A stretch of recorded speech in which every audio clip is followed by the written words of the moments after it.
instead. So we have finally this 3 pages.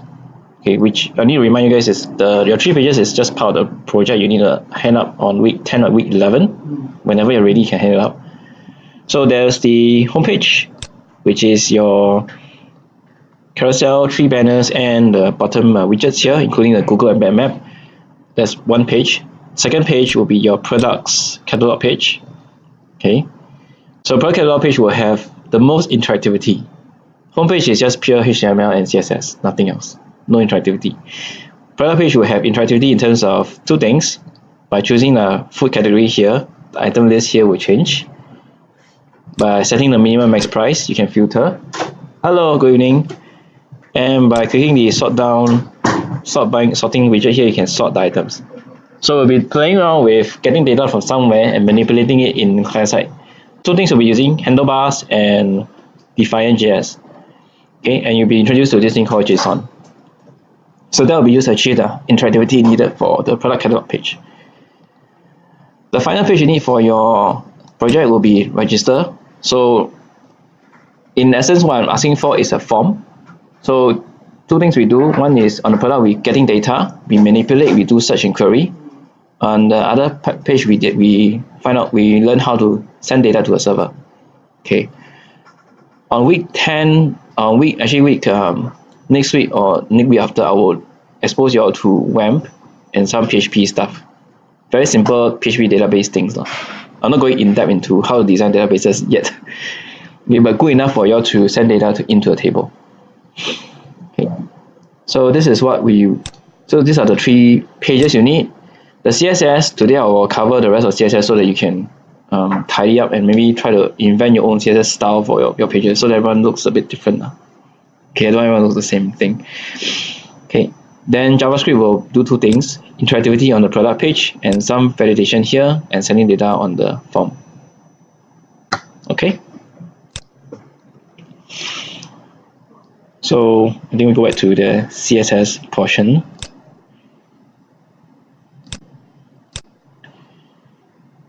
Okay.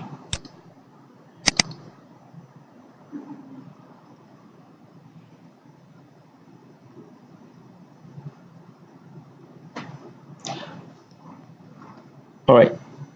So last week we went into CSS selectors. How can you not all right? Awesome. Who was around last week? Jamil. Were you around last week?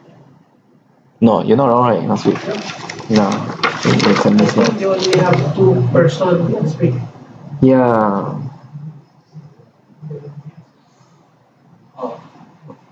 Jamil was here last week.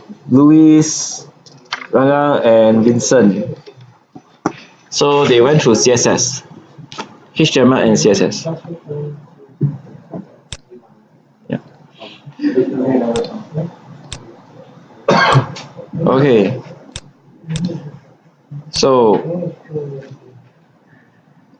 CSS last week was so last week actually finished the HTML, the form, and then we went to CSS. So CSS, the important thing about CSS in the slide I can download from the Google Drive actually would be selectors. Okay, these are attributes like what can you control in the element. There's a whole list on Mozilla Development Network on what you can control, but what you need to understand is how you need to target the style. That's the most important part. Okay. So I will run through a little bit of the targeting on the actual website here. The rest you can actually read in the slides. Okay. So I'm going to play around with. Okay, objective of today's CSS styling is that I want you all to go back and be able to know how to style your own page, right, to something that is your unique style. Okay, so it looks different from my version and from most people's version. Hello. Okay, so I will do a bit of revision on CSS and how you apply last week's lesson on this. So we'll take the homepage as a simple place to play around with. So if you take your current view of your homepage, which mostly looks like this, that's because you're using most of Bootstrap's default styles. So first thing I will go through to change. So let's think about design first. What we want to change first, then how we do it. Okay. So first thing I want to change probably in the homepage is the font. So currently what the font is using is some basic font. So if you want to see what font it is, let me just inspect element on anything, anywhere. Okay. So I take any part that has text. Now we go to inspect element under styles and click on computed. Go to font family, and you notice that the font style here provided from Bootstrap is called Helvetica New. Okay, so maybe it's a boring font and it's a font I don't want to use. So what do we do? So right now I want to change the font. One of the best places to get free fonts is this thing called Google Fonts. So Google also provides fonts that you can use for your website. So to go to fonts.google.com, and what you can see is they have a set of fonts that you can use almost immediately on your website and different styles you can choose from. So let's say I want to set up something a bit different. So I can search, maybe I don't want display handwriting, or maybe it's monospace. So okay, maybe I use this font called Lato. Okay, so Lato, I can actually choose what kind of I can type in the text here, sentence, paragraph, to see how it looks like. Okay, alphabet, so as numerals. So it gives me a preview of what's available in the font. On here I can see the different styles, how thin or bold I want it to be. And then I can change the font size to see how it looks like. So to use the other font, there's this little plus button. Just click on that, plus. Okay, then you see this font selected. And click on family selected here. What happens is that Google will generate for me a few ways of embedding fonts. So to embed fonts, normally you want to download the fonts in your local web server. Then you have a set of files called TTF, EOT, SVG, and WOFF files. Alternatively, you can, if you have an active internet connection, choose these two methods. So there's a standard link and also import link. So the standard link basically just do a copy. It looks exactly like the way you will include your fonts, your CSS file. You do a copy, go to my page. Sorry, one. Okay, under index, HTML, close this thing off. So go to the top where before my main CSS starts, right? And just paste it here. So this is one way of including font. Now there are two steps. First of all, you need to include the font resource. Step number 2 is to rewrite the default font family I want to use. So firstly, I've done this part. Now if I refresh my web page, now, well, nothing really happens because I haven't actually used the Lato font yet. So in order to use the Lato font, Google Fonts, they need to specify CSS. So here's a CSS code to specify. So it says font family Lato sans serif. So I copy this code over, go to my styles, which will be, I can use maybe main CSS file. Okay. So where will I want to overwrite? Normally at the end of the file. And okay, so here's practice. Now I got the font family I want to use. What do I target? So I want to target everything in the body. It's bigger. So I want to target firstly everything in the body and everything under HTML to use this font. So I could do this body. So this one I'm doing targeting body here. So I'm targeting an element tag. Then I paste this in. Okay. So a few things will happen. Number one, I will expect most or all the text to be replaced. So as you can see, the font right now is different. Slightly different now. Okay.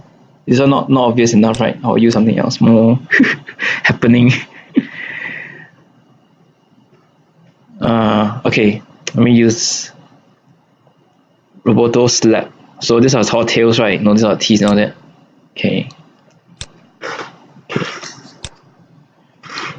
Okay.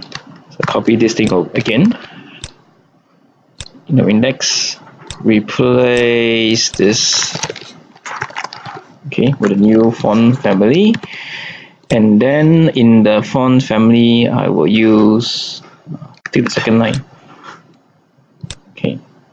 So I paste the second line after this. So last lesson, what happens that CSS always reads what's the last style. So Lato gets ignored, Roboto Slab gets activated. And then everything gets Roboto Slab, right? Okay. So from here you can see a few things. Last week we did this element targeting. We target the body element. Number two, when two exact style names are in order, the last one will always be active. The first one gets overridden. Okay. Now what happened? So when I target body, everything inside body gets changed. Seems right? Nothing remains, right? Okay. Now I'm only doing that for index HTML, just one file. Let's say I go to one of the product pages. What happens? Do I get the updated font? No, something seems to be broken. So here, does it look like Times New Roman? Yes, it does. Okay. So what happened here? Okay, so first of all, I included the reference to the new font in index page, but not in products page. So products page is not getting new font. But at the same time, in my main CSS file, I said make all the fonts Roboto Slab. Now in the index page it works because it's there, but in the products page I don't have the font, but I'm calling for Roboto Slab. So what happens? It fallbacks to this style called serif. So serif are fonts basically. So there are two types of fonts: sans and serif. Sans are basically, we call it no tails, fonts with no tails. So no tails means the okay, this kind, right? Look at the so the obvious of no tails is the capital T or any other. So the T here is just straight, right? So there's no tails. If it's serif, means there's a tails, means the corner tail, the underline tail. So that's what we want meant with fonts with tails, which is serif. Fonts no tails, no, don't have the extra lights there. Okay, so how do we fix the problem in products? And also we have register purchase.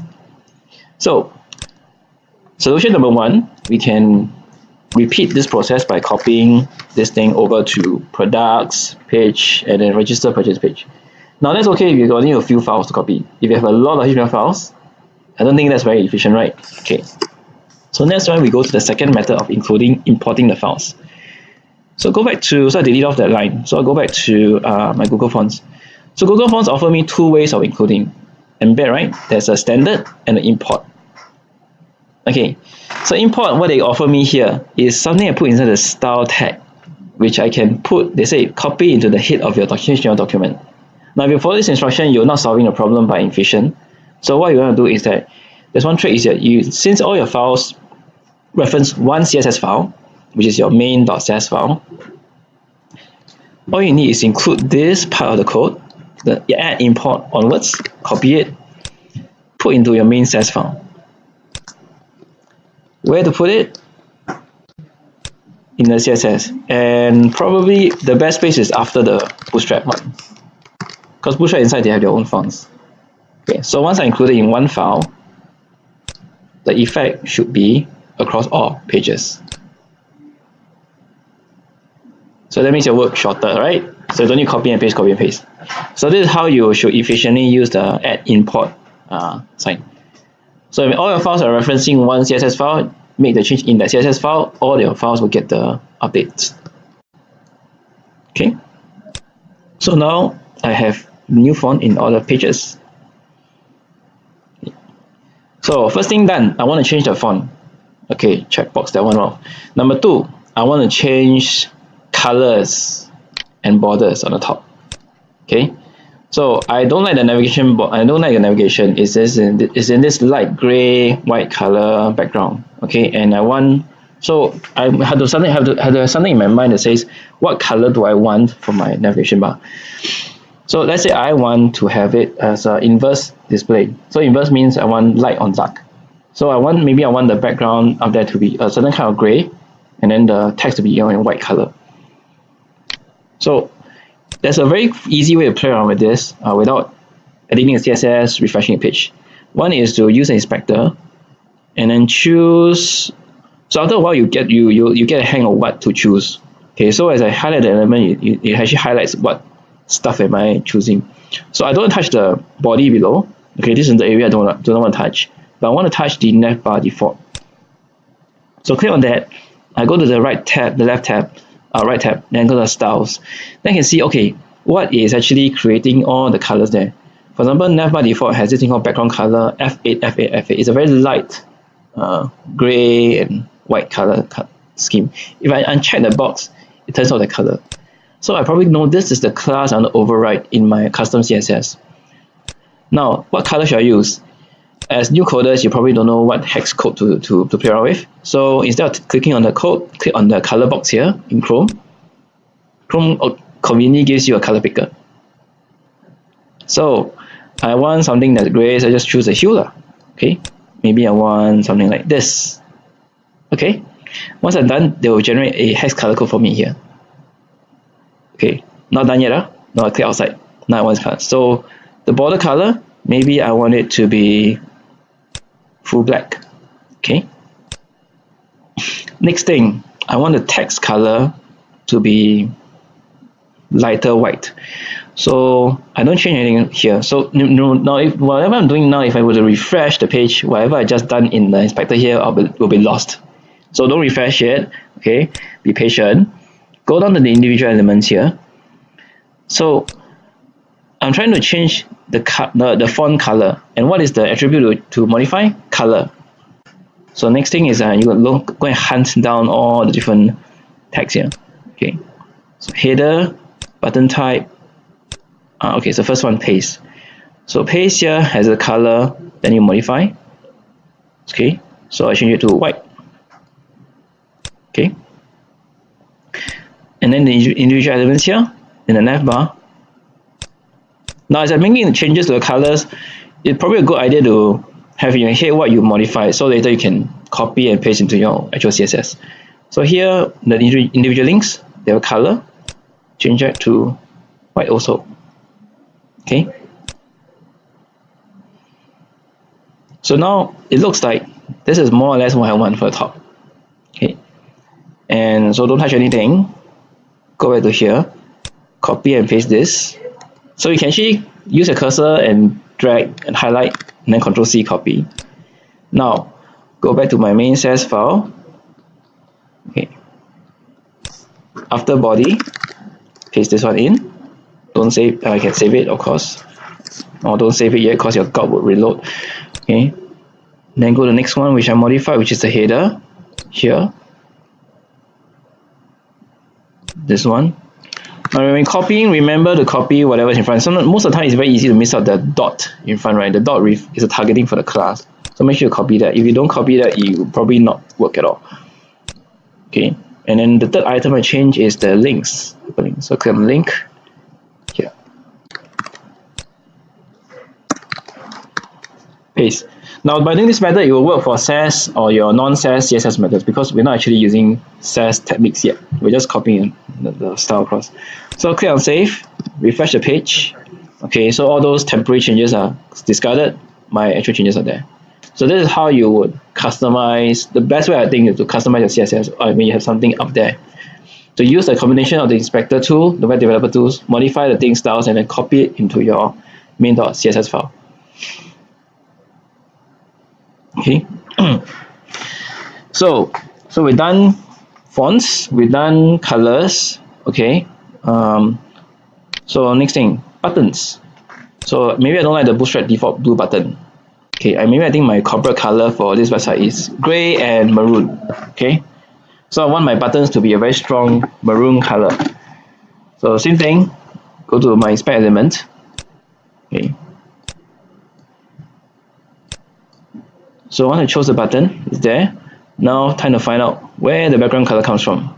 From the whole bunch of files here, list styles here. So look for background color, choose the color picker, and swing my color picker to, let's say, the maroon color that I want. Okay. Then modify from there.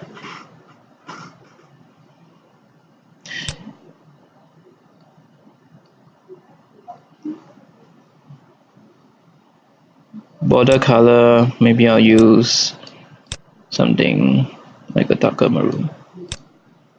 Okay. Now, when nothing happens, in this case nothing happened, right? I modified the color. Oh, okay, it went off again, sorry. Change. To make sure you choose the right element. Use this one. Border color. I'll use the darker blue. Light. Okay. So once I've done that, so same thing, copy the style to make sure you copy the whole thing, including the closing brace. Copy, go to main sets, paste it in. Yep. So what I did is I've just overwritten the default button, primary button, should have, to the new style. Yeah. Yep. So here's my new default primary. So everywhere they have a new primary button, it will be this color. Oh, what just happened? Mouse over, it's still blue. Still blue. Okay, no worries, back to inspector again. So buttons. So buttons have a few states. Number one, so this is the default state. Nothing's click, nothing's hover. Next state, on over. Third state, on click. Okay, so there are actually more than 3 states, but there are the 3 states you need to be wary of in terms of CSS for buttons or anything that's clickable will be its current state, its hover state, and its click state. Okay, just now when I click, it became this color, right? So there's one more state there. There's actually one more state, which is the selected or the clicked stage. So to activate the different states of a button, in this case, because we're using an A tag, okay, just highlight the element. So on top here, you have this thing called toggle element state. Okay. So what happens is, it used to be very difficult to test states unless you put your physical mouse over the element. Okay, but Chrome developer tools make it very easy by forcing the element state on the element. So you can actually preview what happens. So you can see there are 4 states on the element: active, hover, focus, visited. So because it's an A tag will have normally these 4 states. So without doing anything, actually this is the 5th state, the normal state. Nothing happens. When it's so active, it's like active blue color. Hover basically means when you mouse over. Okay. Focus is the same as actually hover also. Focus is when, okay, focus happens when you use the tab key on your keyboard and move along all the form elements. So when your tab key, the so-called focus, right, moves from a text input to a button, the button achieves a focus state. Of course, you also have here your click state, okay, which is not actually here. Yeah. So the click state is when your mouse down, then that's a different state. It's a darker blue. Mouse over is a light blue. And if it's not focused, it's your original color. So to play around with all those states, okay, here is your next CSS selectors. So notice under the hover element here, you have the colon followed by the name. So after the colon, that's the name of the state that you can actually use. So let's try hover first, right? Hover is blue. Okay, so I choose on hover. So I click the hover state in inspector. You can see there's a style here, right? BTN primary hover background color, which is blue color. And check the style, it disappears off. Okay, so now I want to create a overriding class to target the hover action. Okay, so what I can do here is basically I can, well, let's first of all decide when I hover, do I want the red color, the maroon color to be lighter or darker? Probably lighter, right? So let's just copy this maroon color over, select it, Control C, copy, do a hover. So now the hover state, override the existing background color with your maroon color. Okay, first you got your original maroon color. Now I want to click on the button, the box, the color picker to choose a lighter version. So I click this. So choose a lighter version of a color. Instead of trying to drag your way around, which may not be so accurate, convert this thing to this version. So there's this option called HSLA, hue, saturation, luminosity, and alpha. Okay, alpha is always about opacity. So alpha 1 means the thing is opaque. 0.5 means it's 50% transparent. Okay, so as the value goes lesser, it becomes more transparent. The next 3 values, H, S, and L, basically determine, for example, I'm in a color band of red color. If I were to modify the saturation, it moves along. It's still red color, but it actually gets darker red or lighter or kind of like lighter red. Okay, hue itself will change the actual color. So if I don't change the actual color, I don't change the hue. Can you go back there? So saturation I can modify it. Lightness I can. Luminosity I can increase. So luminosity means how light it becomes. Right now it's 16%, so not so luminous.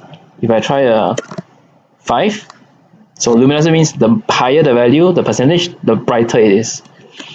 So for this case, maybe I want to make it just from the original 16% to 26%, 10% more luminous. Okay. So I choose the luminosity. Now I convert back to hex code and copy this. Okay, so now the background color has been modified for hover state to a slightly lighter, 10% more luminous version of the maroon color. In terms of the border color, I will probably go back to, okay, let me try, does it work? Okay, go back to non-hover, choose this, the original border color, and I want to keep the original border color here. Okay, so when I'm done, copy again from the top, this class for hover, and then paste it after button primary hover. So in CSS, basically what happens is that you have like you're targeting a class called button primary. You set the color, background color, and the border color. The second CSS style targets the class along with what you call a pseudo state. So this pseudo state can sometimes you call also a pseudo element. In this case, we're referring to a state. So anything after the class or something you see that appears with a colon, it can appear after a class. It can also appear after element name, after an ID tag. So whichever targeting you do, you can always follow by a colon to target its state or its pseudo elements. So this is one element settled. Now the last one, on click, right? Okay. So the on click basically is hover. Let's see. So what happens is that this is called a hover active. So your hover and active class, hover active state means your mouse is on over the button, that's hover. On click, it becomes active. Okay. So if I take away the active, is this. So when you have an on hover and active, that means that the button is being clicked at the same time. So if you choose that, what you happen to see is that here you have a list of styles followed by here. So what happens is that your original hover gets overwritten by this bunch of styles, which is to show the style of the button when it's on clicked or when it's active. So to modify the style, same thing. Probably copy this over. Okay, so I modify it. Then here again, I set probably a darker version, slightly lower luminous version, or a darker version even, yeah, 10%. So on click, what happens is that it becomes a darker red instead of a lighter red. So set the hex code here already, click on the style back here. So I got this whole list, right? Now I just need to highlight from the top to the bottom, copy that code, paste it after hover. Okay, so you see that this targeting here is different. Okay, we learned before is we target by class and we can target by the state. So in the first, okay, so we analyze this a bit. So let me break down the different lines here. So you can see there's a lot of targeting happen here, because in Bootstrap CSS, what happens is that they actually use these styles across different places. So let's look at just the first 1, 2, 3, 4, 5, 6. So the first 6 lines that look exactly the same, or almost the same, right? Okay, so first line is, so it targets button primary on active state and on hover state. So it means it's active already and I happen to put my mouse over. Okay. Second one is on active and on focus. So that means it's active. I click down, same time I tap button or the focus is on the button itself, the link. So they use a combination just to cover all the possibilities that whenever it's clicked or selected, it should be this style. Now, between this line and the next line, there's a slight difference. So one is a focus state, the next line is a focus class. There's a dot there, right? So what happened in Bootstrap is that they've actually intentionally created a class to say this item is focus. Okay, now that happens normally not because of state, but because they want to manually manipulate the state by adding a dot focus class to the element. So let's have a dot focus here. Okay, line 4, active hover means what was happening just now is active and I got hover on it. Active focus, which is actually the same as this. So the difference between line 3, 4, and 5 and the line 1, 2, and 3, line 4, 5, 6, 4, 5, 6, and 1, 2, and 3 is that line 1, 2, and 3 is active state, but line 4 to 6 is active class. Notice the dot in front. So Bootstrap basically created a class for focus, a class for active, and because of all this different combination, they have a total of 6 different ways to apply active and hover, active focus on the button. So what happens on top? This 6 line is to target just the button primary class button. The last 3 lines basically target another element totally. So if we look at the first one, dot open, so it probably meant something like a menu that's opening.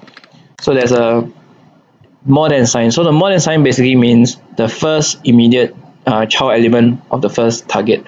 So if the first target is a open class, the first element, if it's a button and happens to be a drop down, apply this style also when it's a hover, focus, or active. So same thing happens here. So now I save this updated main says.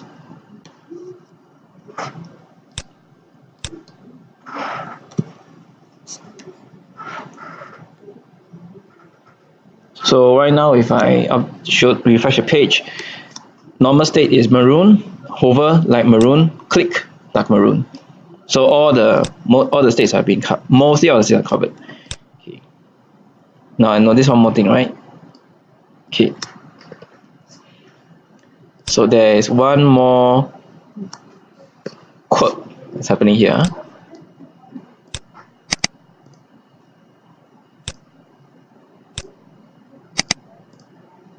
If I set this one to active, okay, the color is still blue. So what I want to do for active, I want to maintain the same style as that. Okay, just copy the style over. I want the active color to be the same as the set. So I just replace the styles there.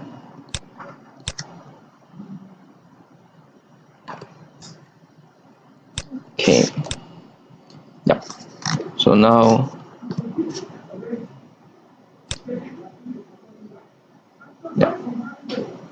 okay. So after this, finally I have my button customized. Okay.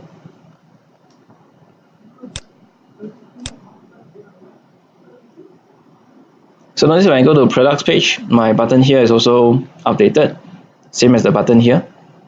So whenever I have a primary buttons, all of them, because of the overriding I did, all of them follows accordingly to this. Okay. So next thing I want to probably customize is probably, let me look at the pagination here. Okay. Or the filter. Maybe not. Okay, easier way to show this would be the form. Okay, so next thing I want to play around with the CSS is probably to customize the register purchase form. So here I have the fields and drop down, text box, checkbox. Okay, so say I don't like the layout of this. I want the labels to be on the right side, the input to be on the left side, not the labels on top of the input. Okay, so in Bootstrap CSS, they actually have a different style of forms. So I go to forms under CSS. Okay, so the basic example is always label followed by the text, label followed by the input. Now if I go to this another example here, they call it a horizontal form. You have the label on the right side, left side, the text input on the right side. Now to achieve this layout, what we need to do is on the labels here, you need to add in a class which is to define what you want to label, and also add a thing called control label. So if I go to my form,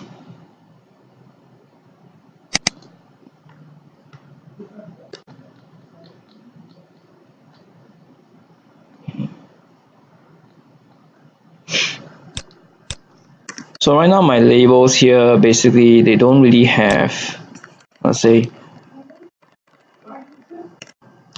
a class, so it's basically just called label. Now to set up the labels on the left side and then the input on the right side. So first of all, I give my labels a certain set of column sizing, maybe one third on the left. Then on top of that, I put a class, include one class called control label. Okay. Now there's still a bit more because I've created a column. Let me increase the size of the one here. Okay, because I increase the column, because I set a column of the label itself, means I need to set a respective column on the input. So here, for this input to have its own column on the right side, I need to create a div class and to complete the quick 12 columns. So if around my input, I create a div, set a class. In this case, because I'm using SM, which is small, I'm using 3, so this side would naturally have 9, so it sums up to 12, then add it in. So by doing that, basically my form should, the purchase will take up roughly 1/4 of the column size, while the input takes 3/4 of the right side. So on the default, what happens is that if I look at the text control, okay, so there's the column SM3, which is width 25%. Okay, then as a label itself, it has inline block and all that, so that doesn't change very much. Now if I want that form to stay on the text to actually align to this side, right? So there's one more item I need to do, which is under the form class, I need to set the class to be form horizontal.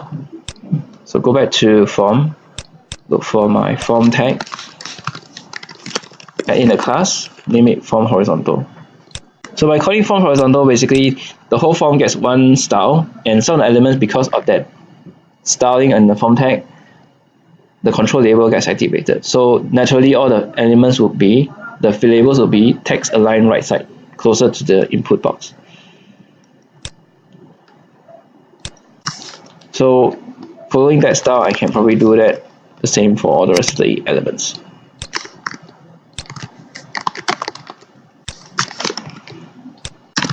So this is one way I can customize my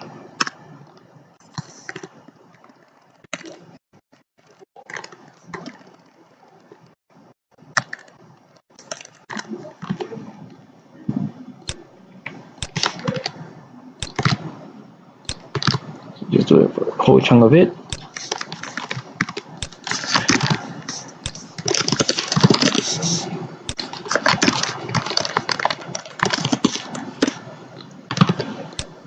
Okay.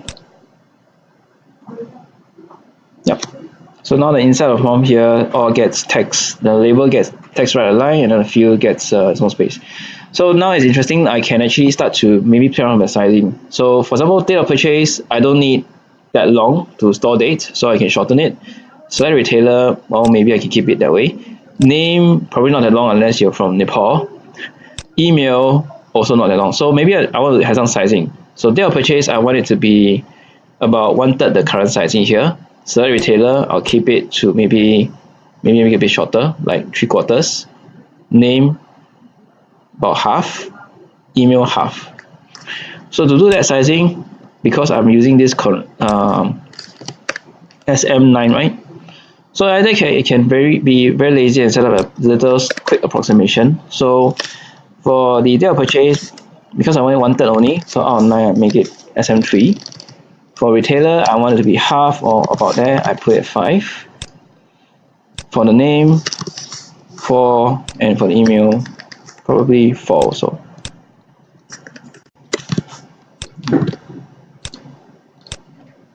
Yep. So it looks a bit neater right now. Okay. Enter model number, too big. Oh, make it smaller. To have some consistency with the model input group on top, because input group is a whole row by itself. Okay, let's try this. So input group, because it's really huge, what if I set, let's see, font control here. Maybe if I set column SM3.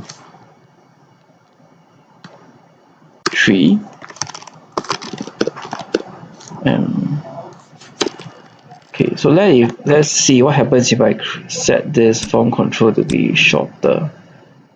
Does it have any effect? No, it doesn't actually have any effect. Whoa, what's this?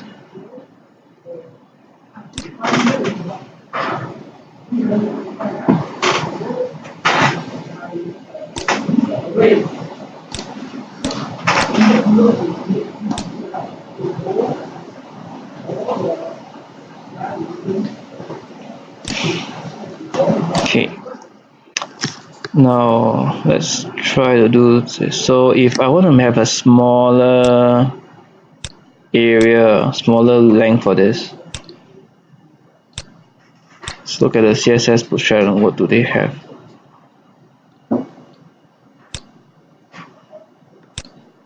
So the components would be an input group, sizing. Okay. Okay.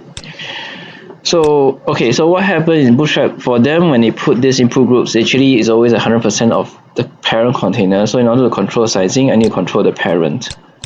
So by controlling the parent means I need to create a class row and then create a class column. So let's say I only want this thing to take up half the width of the top area. So I create a row here.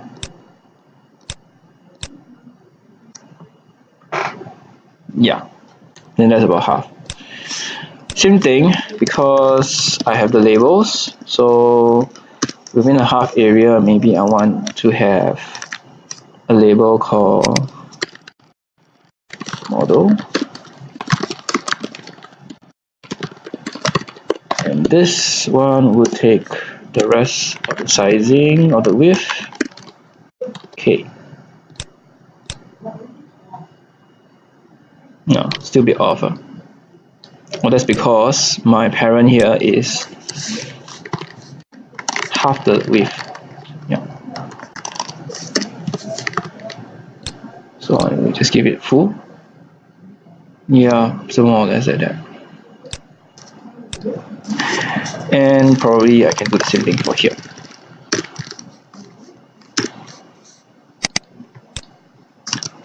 So let's do the cleaning up. So what happens is that I will do the same arrangement for the product name and product model.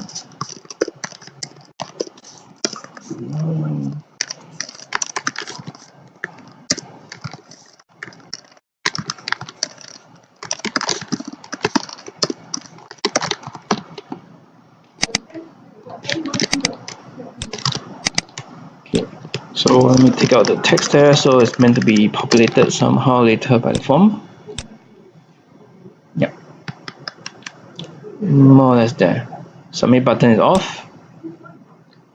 Easy. So for submit button, put it inside a form group.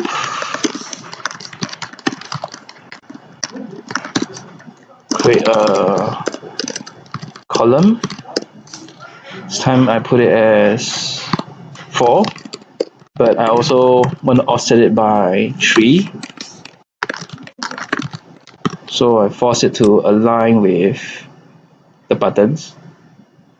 And the chat box also, probably the same thing.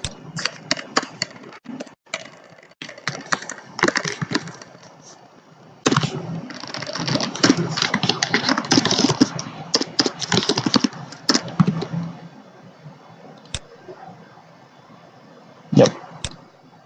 Okay. Maybe for the chat box, do it the full way. Okay. So this will be roughly how I might play around with the form to customize it a little bit so it looks different from the original form. Okay. So okay. Now next thing I want to change. So you've seen some website whereby the bottom footer has one color as well. Okay. So maybe I want to change the bottom footer. So I'll do a spec element, target the footer, and I can add in background color.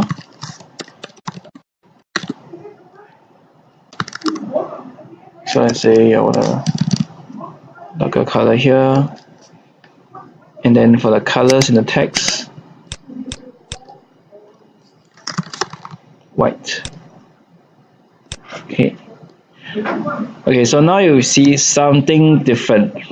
So what happens is that I want the footer to be kind of a gray color, but I want the text to be white. So when I change the footer background color to hex 666, which is a kind of a gray color, to white, I have this change, but these are not modified. So why is that so? If I go to the footer, I look at the different text inside here. Okay, under the column box, okay? So I click on the A tag. Now the A tag itself has a color default of blue. Okay, so here comes the tricky part. Sometimes when you're modifying the CSS in your website, certain things you change based on the theme may affect other things that you don't intend to. Number one, because our website mostly is white in background, so most of the text, any links will have a darker color. Like links will be, in this case, Bootstrap will always be blue in color. If I were to just quickly, if I were to change this link to white in color because I want it to fit the background here, or the footer here, and modify this to white, right? Okay, what happens is that if I have anything else in the page under the white background that is a hyperlink, plainly just like innocently an A tag, it also becomes white color. And that means I can't see it on the page. So in this case, my targeting for this footer hyperlinks will be different from just overriding this A tag. So in this, I shouldn't override the A tag, but I should target A tags in the footer to become white color. So how do I do that? Okay, let's first do the same. First thing, footer, I want to make it my own style by having a gray background and any text default to be white color. So I copy this style, paste it into my main CSS. So what I'm doing here as I'm targeting footer, I also have the same parameters. So the things that actually change will be these two, background color and color. Whereas the original properties, margin top, margin padding top, and padding and border top, I do not change it. So if I don't change any properties that I want to override, actually I can just take it away. So what happens is that this style will override the original footer, not touching the other styles that don't intend to modify, but only modify color and background color. Okay, so once it's refreshed, I'll see this. So this is what somewhere along the way I want to get to, but the text here are still blue in color. Now, I go to products, right? Okay. Okay. So this one, right? So I'm going to show you what happens if I accidentally target, innocently say, oh, I want all the hyperlinks here in the footer to be white color. So I do the same process. Inspector, choose the element, highlight it, color, change to white. Okay, this looks okay, right? If I scroll up, this doesn't look okay. Alright, so by applying the same method we did just now, there's a chance that you might override other classes. So how do you target, in this case, a tags inside a footer properly without affecting other things out here? Okay, in order to do that, okay, in SAS, you can actually write this. So inside the footer, I'll show you the two ways in SAS and CSS mode. So in SAS mode, what happens is that in the footer, I want to target an A tag. So because SAS is like an object-oriented kind of an approach, I can say inside footer, I start with A tag first. Okay, that. So by doing this, I say anything that's an A tag under footer, modify the color to white. So this is one way of doing it. Save the file. This one remains. This one changes. So this is a SAS way. Okay, let me just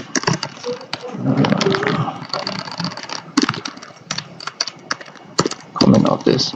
So in SAS, we do it conveniently like this. Okay. In CSS,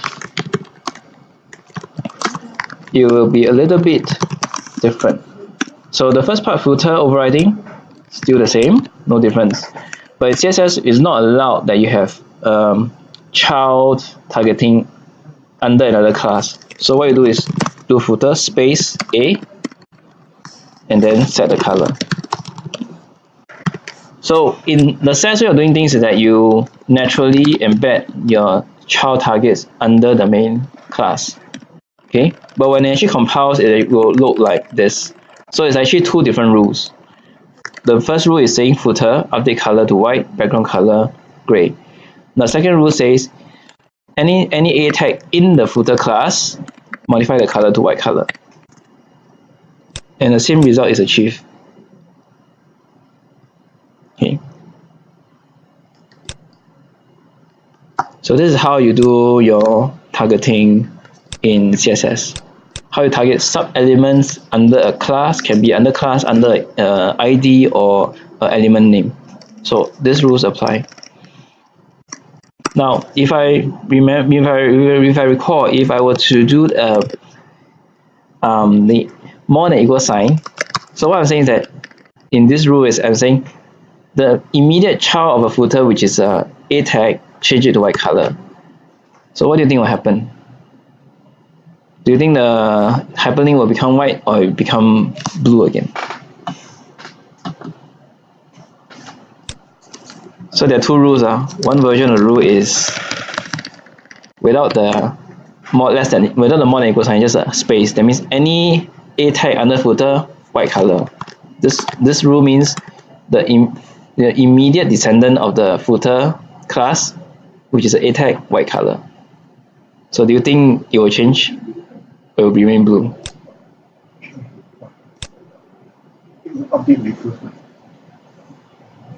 So in this case, it becomes blue.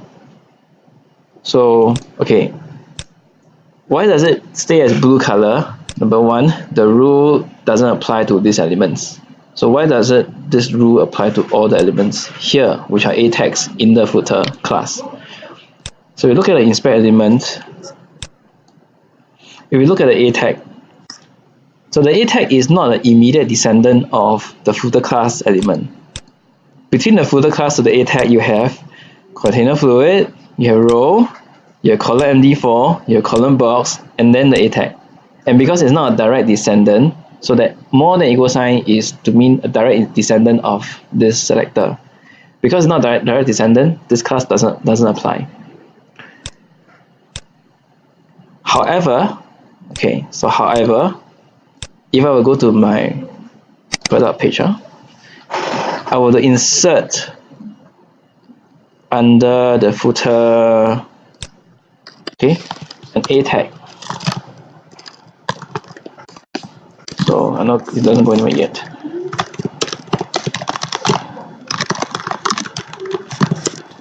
So I am a direct descendant. So the direct descendant guy will be white color. Well, the others who are not direct descendants would not change. So the more than equal sign in CSS basically means targeting a direct descendant of the class, the initial selector you're choosing. So if you're doing your selectors, you need to be careful which one you use. Okay. So beyond this class, there's also other interesting things you can do, like A10 on hover. Maybe I want this to be a slightly different white color. Yeah. Okay, maybe not that. Okay, hover then. Yeah. So let me change this.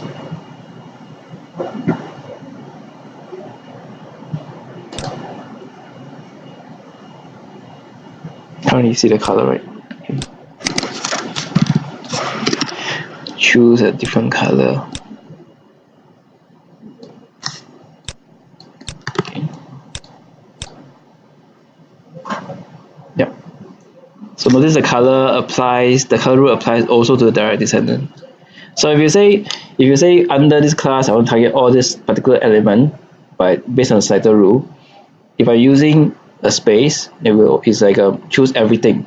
But when using the more than equal sign, it says choose only a smaller set of this, which is direct descendant of the parent element. So you can see that this rule also applies to all of them. Okay, remove that one. Okay, only that. Okay, so now I've changed. Okay, got straw. Okay, so now I managed to change the header, the color box, the button style, the footer area, and probably one last thing. I don't like this space between the whole page and the edge of the page, right? This weird white space here. Okay, so where does the weird white space come from?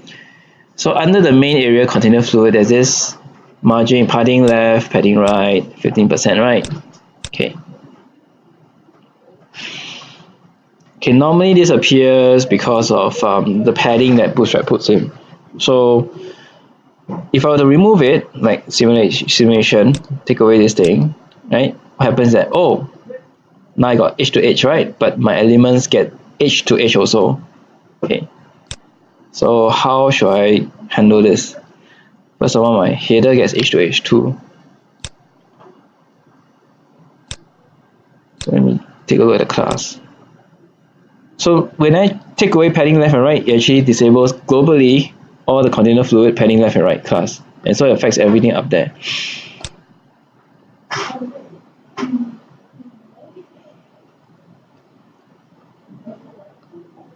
So now, so there can be a few ways around it. Number one, don't change it. That's the safest. But I still want to achieve the edge to edge. So there's a few things. Number one, okay, looking at the header, it looks fine. It's almost edge to edge, except it's a border, right? This curved rounded corner border, which is part of my navbar default. So if I go to my navbar default, I scroll down to look at the class.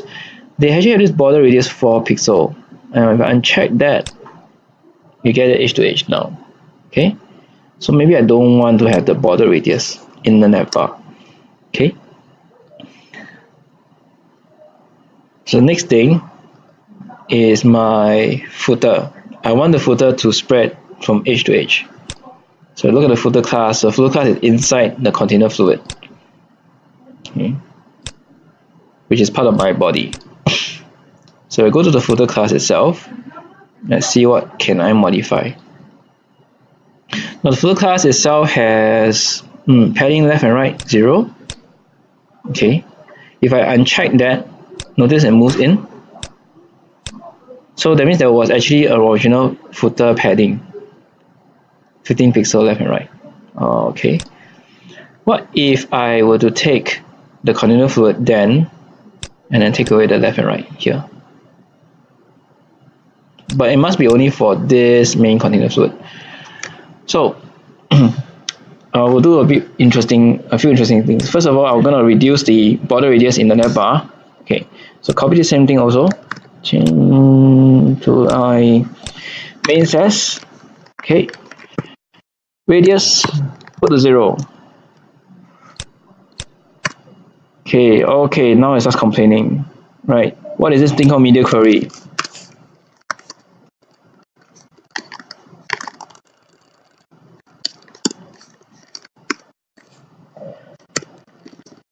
Okay, so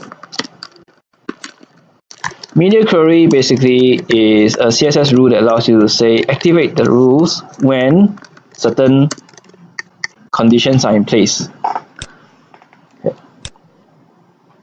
In this case, the media query says activate this navbar rule border radius 0 pixel only when the minimum width of the screen is 768 pixel. That means if your screen is less than 768 pixel, your border radius will go back to 4 pixel. That means you have the nice rounded radius.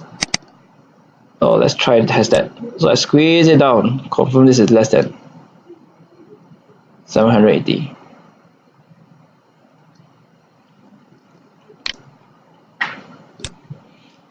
So does it happen that way? Let's see.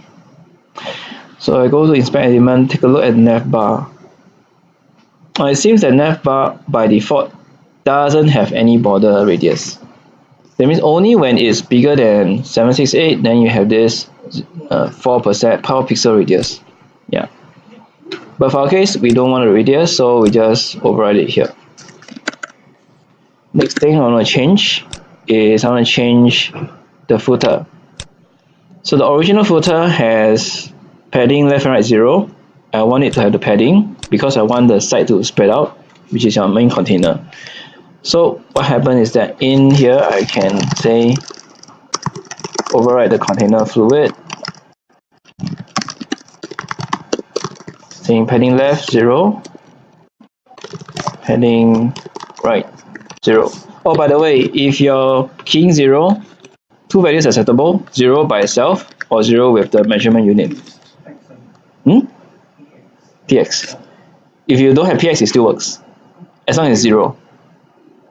Because 0 doesn't care whether it's pixel, EM or percentages. 0 is 0, right?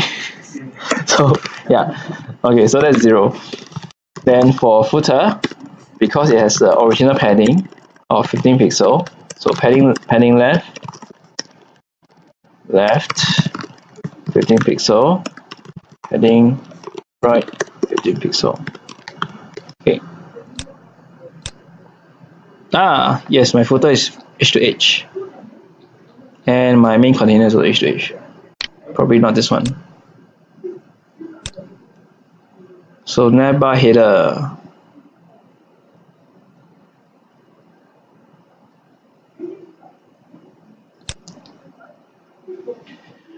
Okay, so here I will do some different targeting. So I want my container fluid in general to be no padding on the left and right, but I do not want the container fluid in the navbar to have a 0 padding. So how do I do this? To do that, after the container fluid class, I will target navbar and then followed by navbar container fluid. Padding left, set back the padding to 15%, 15 pixel, and padding right 15 pixel. So what happens is that generally all the container fluid will be 0 padding on the left and right, but for the one in the navbar, you will still have its left and right padding. So in this sense, I basically have sort of like attained the end-to-end effect. The only issue is now I have let's see, horizontal scroll coming from somewhere. Okay. So this is now when debugging gets interesting. So how do you figure out that where does your horizontal scroll come from? Best way is to use the inspector to go through every other single element and see where your overflow comes from.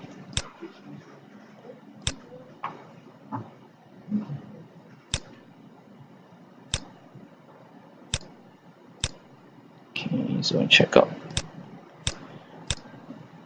One of the things I normally do to debug this problem is that if I know that my width is maximized, so it must come from somewhere, some item. So normally one good way is to scan through one by one and look at the actual calculated width. So first thing I'm going to look at the header, the body, then look at the computed area. So as long as you see that the blue line stops where it's supposed to be. Here is 1583. So means it's probably not extending to the edge here. What you're looking for is an element that goes all the way to the edge. So not the body. Okay. Is it a nav bar? It's not the nav bar here. Can actually check the inside elements to see which one gets out. And also container fluid. Okay. So under container fluid, because we set the padding left and right to 0, now if I go to the inside item, which is the row, and you realize the row actually extends beyond the container fluid. That's because container fluid itself, when I put a 0, row itself has a thing called margin. So margin itself at the left and right is a minus 15%, means it actually extends beyond its natural border. So when it extends beyond natural border, what happens is the container fluid on the left and right gets so-called inversely gets bigger. Which means to say, technically I cannot remove the padding left and right for the container fluid. By right. So that means I can't actually set padding left and right for container fluid to be 0. Otherwise, whatever is inside in the container would cause a entire page to have a horizontal scroll bar. So if that's a good idea, and I still want to set the footer to be full width, in this case, probably I need to do a few things. So let's reset this rule. So these rules don't work here. And play around with something else.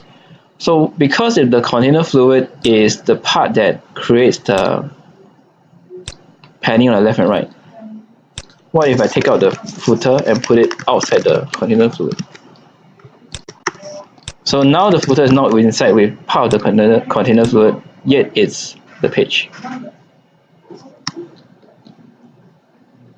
Okay, so now my fluid basically managed to have full width because container fluid itself is full width, and yeah, I don't need to modify the container fluid class because by doing it, I actually do break a few things in the whole Bootstrap CSS layout.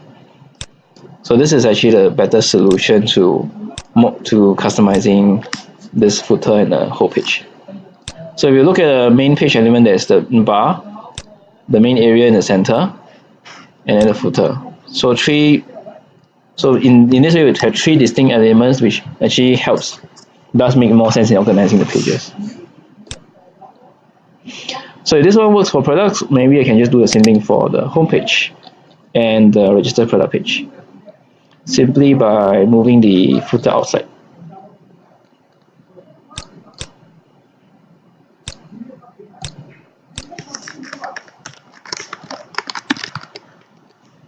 Okay. Same thing for register purchase page.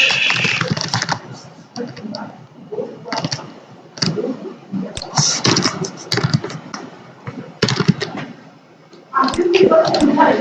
So just a sanity check. Click on home. Okay, this looks good. Form. Okay, that looks good too. Okay, so what have we missing? What do you think is missing? What else will you change if you want to customize your website? Any ideas? What else will you want to find out? Okay, let's say also you want to modify your project lah. Okay, I'm talking about project now. If you want to modify a project, what else will you change to make it more unique compared to the rest? What do you think you want to change? If let's say you're doing your project now on this, add some logo. All flat white. Flat white, very Apple style. Flat white. Very white.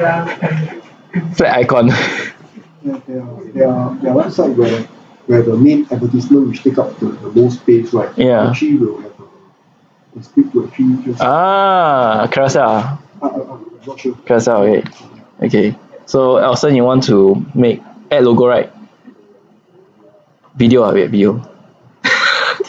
This one, I have a video here. Instead of flat picture video. Oh, this one, video. Okay, then you're on carousel. Carousel video. Okay. Oh. Okay, wait, one by one. So what you mentioned is you wanted video, right? You wanted carousel. So what we are beginning to customize your website is not just the look and feel, but more like functionality, interactivity really. So to start adding things like your video and carousel, we need to start considering how to use JavaScript to actually achieve some of the effect.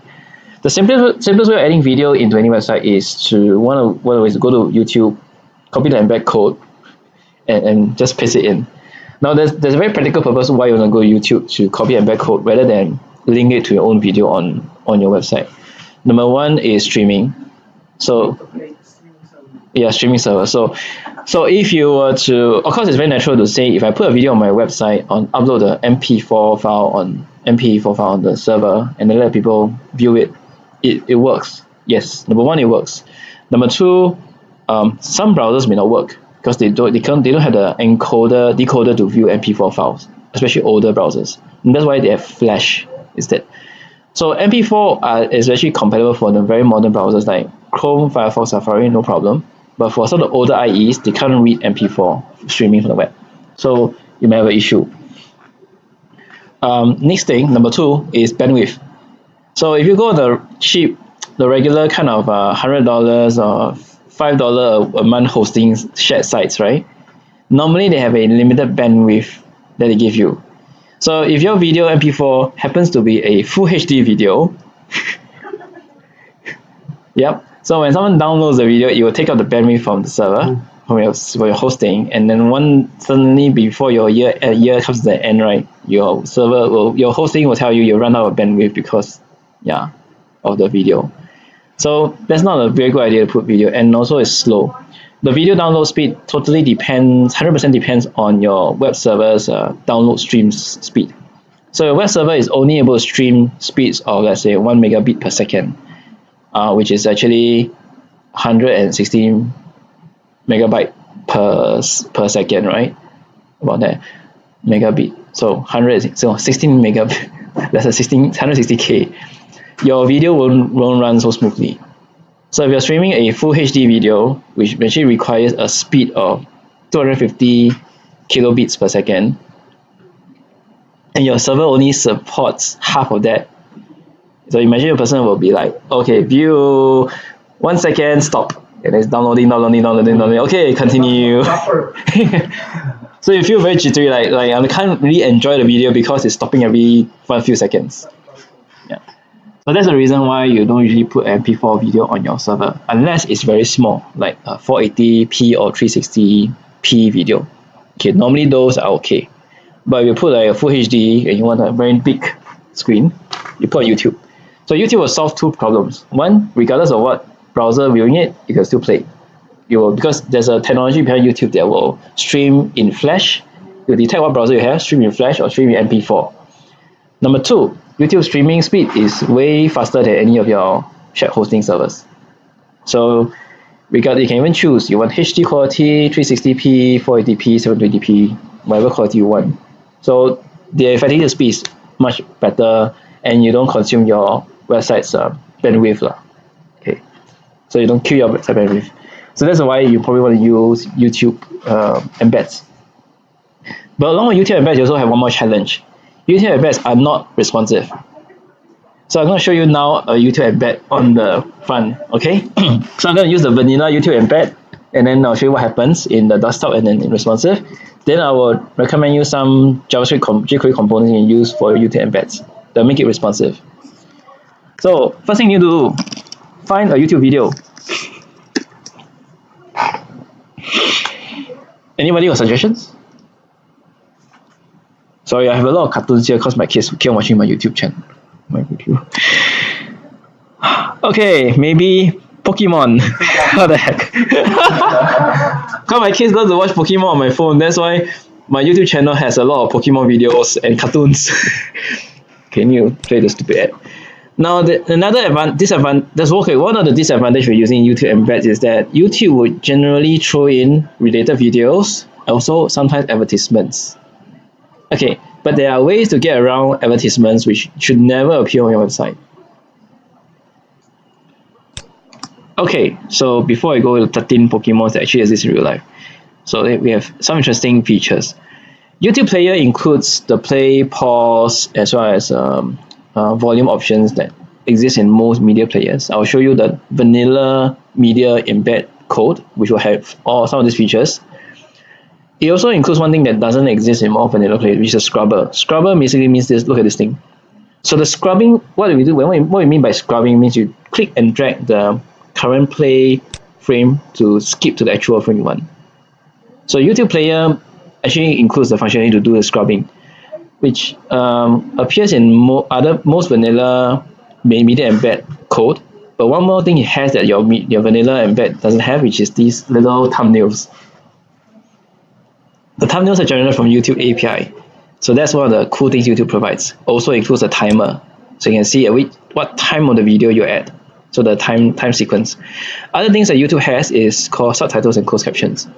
So when you have a video on YouTube uploaded that has a narration happening, YouTube will attempt to give you the narration in text, but without you providing a written transcript.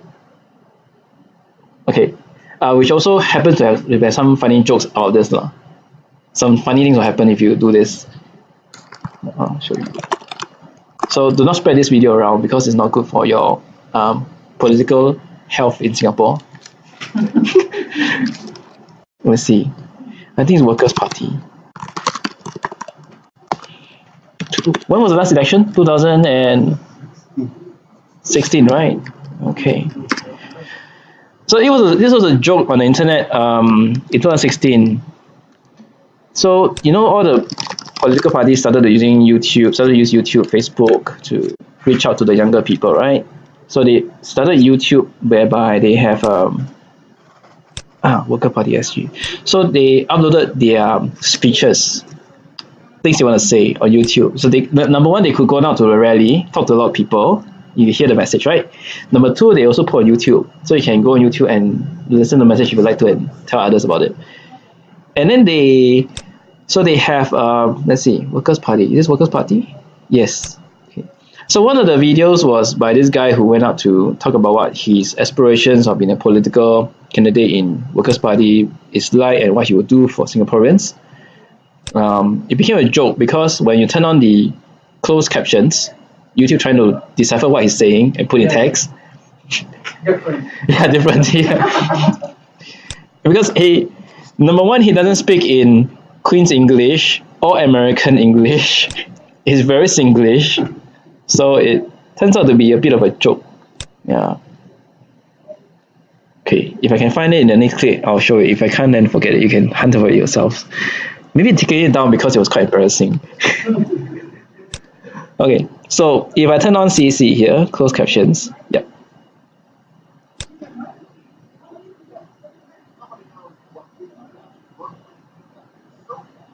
So notice closed captions generate as long as the person spoke. So as long as the person spoke, it will generate the text. So last time when you used to have YouTube videos and some people who could not hear, they're deaf, then you only see, they will need to enter the caption, which is a transcript. Now with technology from YouTube, they actually create a transcript, and therefore the person you don't need to key in that. Yeah, so as long as you have relatively well-spoken English that the system can understand, yes, it will translate and it will describe it will type out the text as accordingly. But if you have a particular dialect or accent in your English that might change what it thinks is hearing, you should key in your own caption. Okay. So this is the technology that YouTube provides, captions, which is very good for people who have hearing disability and they can see. Next option, quality. Now if you uploaded a video that is 720p, YouTube will display options from 720p downwards to this. If you upload a video that's only 480p, YouTube will display 480p downwards. If you upload a video that's 4K, you will have 4K downwards. It will adjust the speed in auto mode according to your internet speed bandwidth.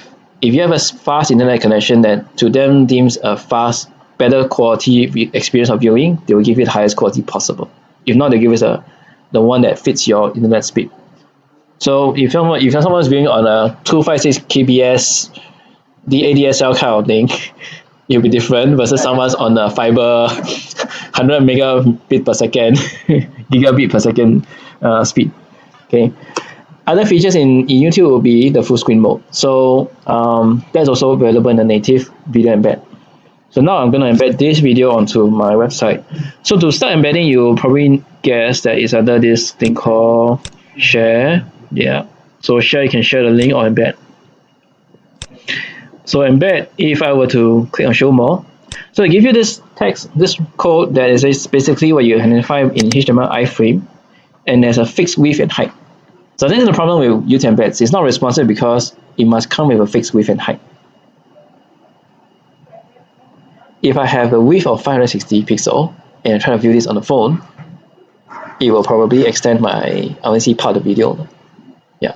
Now on the phone, there's a different behavior when you do video embeds on the Android and iOS. Okay, iOS by default, whenever there's a video on the web page, when it plays, it will take up the whole screen. That's the default behavior of iOS on Safari browsers. And they never display video playing at the same time with text. On the Android, yes. The Android will display video playing along with the text in the page itself, or you can go to full screen mode. That means you have 100 attention to the script, 100 attention on the video itself. So these are the two distinct differences with your video embedding and how your audiences on the iPhone and Android would actually experience it. Okay, so now to start embedding, we got the code, we can copy and paste, but we also can configure some things. Video size. So there's a set of video sizes that is actually based on the original video dimension, so it's proportionate. Or you can have a custom size. Now the thing about custom size is that if I were to have something that's too long, then what you experience is these two black areas there on the left and right. If you have something too tall, then the black areas, so empty zones will appear on top and bottom. So if you want to play with custom size, you really need to be aware that these things will appear. Otherwise, you can follow YouTube's standard proportionate sizes. So they give you about few to choose from. Okay. So that's sizing. Number 2, show suggested videos. This is probably a bad idea to enable if you want to put on your company website because you don't want other videos to come out. Now the suggested videos are based on the current user's video YouTube browsing history behavior. So if the person was happening to be viewing a lot of cartoons, the suggested videos would relate to cartoons. If the person was viewing a lot of other kind of movies, it will appear according to whatever category of the person was viewing. Okay. Yeah, whatever. So the person's viewing something that shouldn't be seen, it will come out. Okay, so you should choose that, uncheck that one. Number 2, show player controls, which is the play, pause, and audio controls. Show video title and player actions. So yes and no. Enable privacy enhanced mode. Okay, what's that? Okay, so best way is to read the YouTube instructions here. What is privacy enhanced? So privacy enhanced mode means whatever the person is viewing the YouTube embed on your website, YouTube will not capture information about that view. So if let's say you happen to be selling, the worst example I think of adult toys.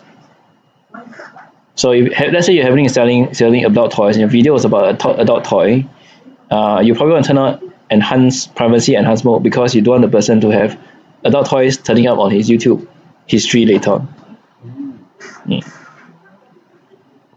So when the person is viewing this video on your website with this mode turned on, YouTube will not capture the person's history for that moment. So maybe I turn that on. Okay. So now we got these 3 options turned on. Copy the code and go to my index.html. Okay, so look for my Jumbotron. So my Jumbotron has centered container, caption. So I want to keep the center container because it's meant to be a structure. So where do I know where to put it? Okay, let's try an error. So let's say if I put it directly after Jumbotron, copy and paste the thing in. Of course, I need to comment off this part. or the centered container in case I want to retrieve it back later. Okay, so as a matter of demonstration, what happens when I do that? Ta-da! Okay. Not very fantastic, but yeah, the thing. So what happened? What disappeared? The center caption with the text at the button that disappeared. Oh, unfortunately, I still have my background picture here. So it depends. If you want your video to be full screen experience, right? H to H, right? Okay. White screen experience. So first thing to change. Number one, I have a background style here, the image. I want to take away the image. Okay. So take away this thing. Okay. Sorry. So take away the background image. All I have is the video. And number two, I want the video to have 100% width and inherit the height of the container. So if I leave it as this, it will be kind of weird because I have a video but a lot of empty space around. Okay. So to play around with the height and width, okay, now I'm going to override. I'm not going to use a YouTube given width and height. So what I do is I take away the two attributes here, which is the width and the height. Okay. And I want to do something special. So I give the iframe a class. Let's see. Maybe call it YT for YouTube embed. Okay. So I'm going to use a CSS to influence the size of the YouTube iframe. So I create a class. I go to main CSS. So this is my rule. As long as the .yt.embed appears, height inherit, width inherit. Means I take the parents width and height. Okay. So save it. Let's see if it works. I'm not certain if it actually works. Because there are a lot of other factors that also influencing the height width. It goes smaller. Why? Okay, so why did it become smaller? Let's find out why. Okay. So although my iframe is supposed to inherit the width and height of the parent, the idea sounds correct, right? It's not. In fact, it got smaller. It seems like it defaulted to the normal iframe width and height. Okay, so to find out what's going on, go to the inspector, look at the styles and see. Is there anywhere in my iframe, so I select iframes class, is there anywhere here that make it set it to this small size? Not actually. Go to computed. Naturally, it became this size. Okay. Expand on the inside the document. So, okay. Now when you expand the iframe, so iframe what? So understanding from what we did in the previous class about iframe, iframe is a reference from a website. So basically what's inside iframe doesn't belong to your website. It's literally a page that you snap from somebody and then just chuck it inside here. So within the iframe, you expand it, you can see this thing called hash document. So from the point onwards, basically it's referring to literally another HTML from YouTube, which if I take this source and right click, open a new tab, this is like the YouTube embed full screen on your page, right? But it goes full screen. Okay, so we know one thing, whatever is in the iframe from YouTube will always go full screen, full height based on your browser, proportionately of course. So how do we influence the iframe here to go width and height inheriting Jumbotron? So what is wrong? Idea-wise is correct, but it's not working. Is it because Jumbotron doesn't have a width and height? Define. So remember, whenever inherit is a keyword, is a attribute value that's always present in all the CSS attributes. Whenever we say inherit, I want to inherit width, height, color, background color, anything, everything I can inherit, but the parent must have it first. I cannot inherit something from the parent that it doesn't have. So in this case, I say I inherit width and height, but the parent doesn't even have a width and height defined. Okay, to make the case correct, let's try to play around. Let's say I want to set the Jumbotron with 700 pixel. Notice my iframe 700 pixel inherited, height 300 pixel. Now, so our Jumbotron has a height and width now. If I look at iframe, it also follows.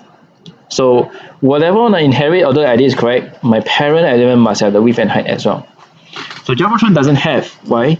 Because it's a block element that's naturally 100% width. So it's an implicit rule that it has 100% width. So what if, let's say, my Jumbotron, I say it has 100%. I make it explicit. Okay, so the implicit meaning means it's calculated that it has a width 100%, but never in the rule. So your inherits never works if it's based on something that's calculated, like calculated height, calculated width. If it's calculated, you can't inherit that value. But if it's explicitly defined, like here I say width 100%, you inherit. Height. Okay. So it goes back to how high do I want my Jumbotron to be? So my Jumbotron is actually 450 pixel height. If I look and highlight the Jumbotron element, I can see that. Okay, so you notice the green bar, and on top of the green bar there's a little tag that says div Jumbotron inverse, and then followed by the measurements 1553 by 450. So 450 is the calculated height on the Jumbotron. So somewhere in the CSS, it gives it a 450 height. Maybe the padding, maybe there's a minimum width, but we're not very sure. So let's standardize. If we standardize the Jumbotron always to be 450 height, maybe put it here, 450 height. Okay. So now the video looks like it's following the rules, but still got some more tweaks to do. For example, this border around it. Okay. So padding 0. Take away the border. Now I get a video that's full with height. Click play. Yeah. Now notice the two black area on the side. Yes. Because the video proportionally, in order for user to see, the rule is very simple. The video must be 100% viewable by the user. So whichever height or width is smaller than the proportion, you take that value, and then based on that to resize. In this case, because my width is very wide, but my height is shorter. So the shorter part of the proportion, which is the height, the video will size according to height.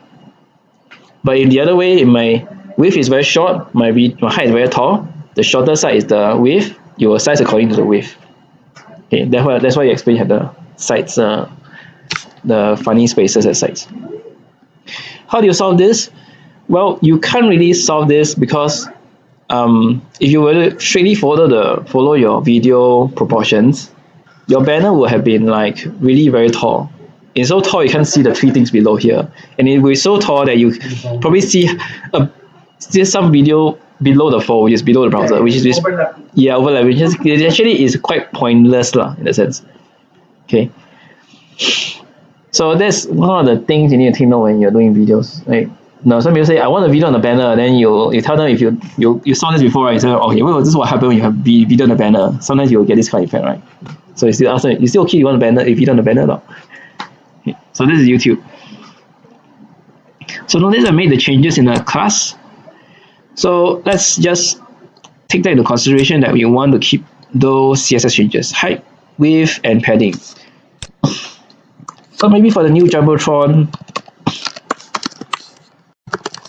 the width will always be 100%. The height will be 450 pixel, not higher than that, and reduce the padding to 0. So let's just say we want to really display videos. Yep, then we'll just do it this way. So tada, YouTube video. I will now show you the vanilla embed media and code. Okay. So now we step back in the history. YouTube hasn't exist yet. YouTube doesn't exist yet, and you need to put videos on the website. How do you do it? So you need to have a video first. Okay, which, let's see. I have a video. I have a super old video. It's called Unleash Your Hidden Power. It's so old that you can tell it's from VHS tape.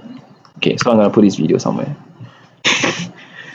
It's a motivational video actually. Teach you how to get over obstacles in life. So first of all, the very basic thing to do with this this video stuff. Sorry. First, you must have one MP4 file at least. If not one MP4 file, maybe other different types of files. So where should I put this? So you already have your style, scripts, fonts, images.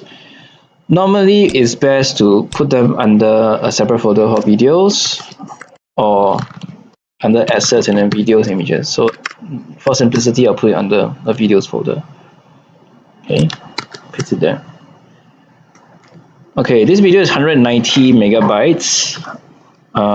Should be okay if you stream it on a shared server. It's not HD quality. It's I think 360, so it's okay. Dimension is like the old school video dimension. Okay, now video embed. So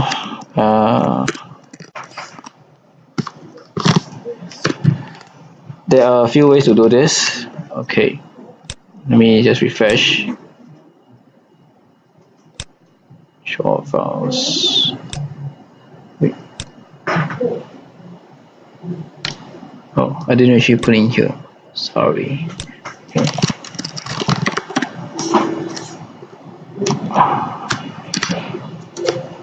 Oh, it's here. Videos. Okay, videos, including project. Okay, so now I can see it. So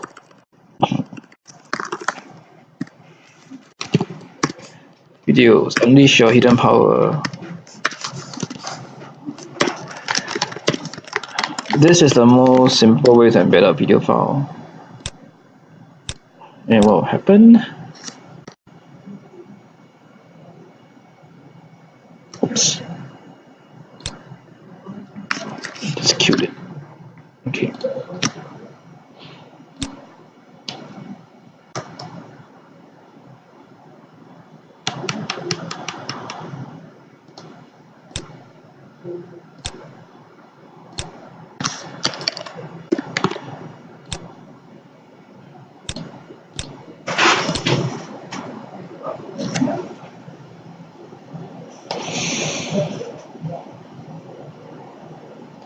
Okay, so when you embed a normal video file in your website, let me see. Sometimes this happens. Yeah.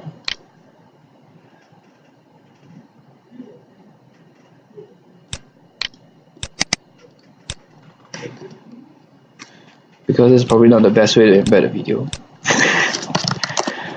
But, okay.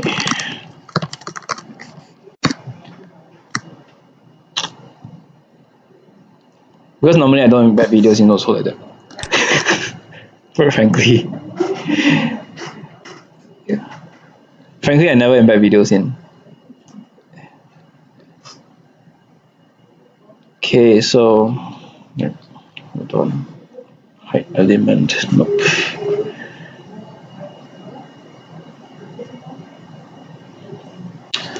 Embed. So yeah, there's actually a few. There are a few, and they have cross-browser issues. All of them. Yep.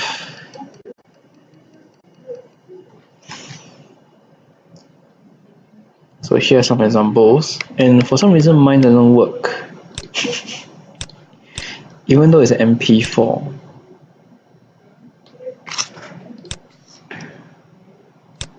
Okay.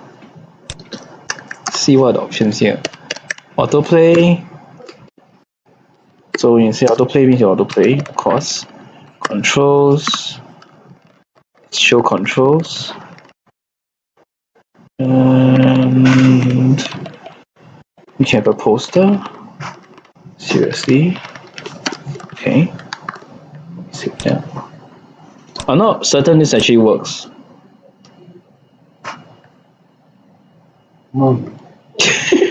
Okay.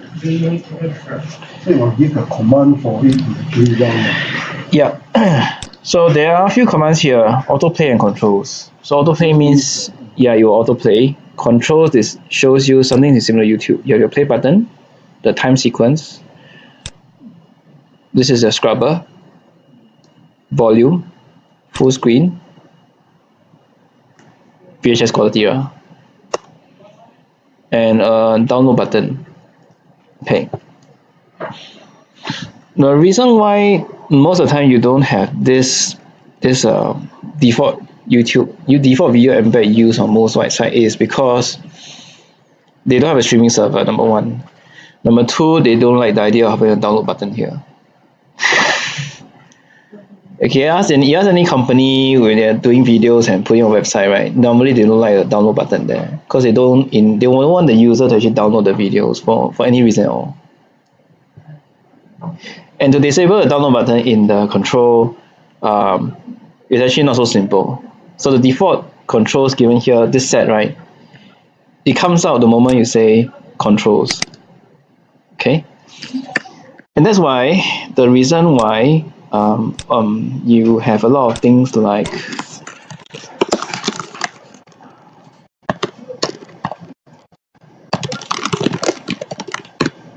so if you Google say HTML5 video JavaScript plugin, okay, just these 4 keywords, you'll see a whole bunch of JavaScript plugins that allow you to embed videos. Video.js is one of my favorite ones, Video.js. Come on the list anyway. So yeah, so you see so they have the default stuff. They can also have the customized stuff.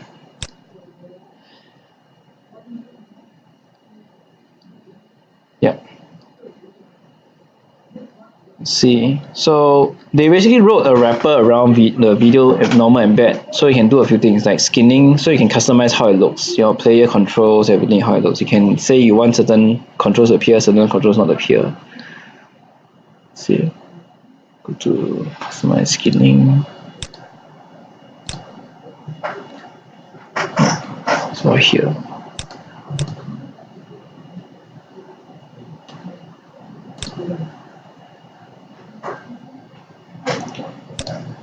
So if you want, you can actually read up on, go and find out on all this plugin and components here. You can just use it off the almost off the shelf in a sense. So there are a lot of them. JPlayer, Media Element, I used that before. Media Element.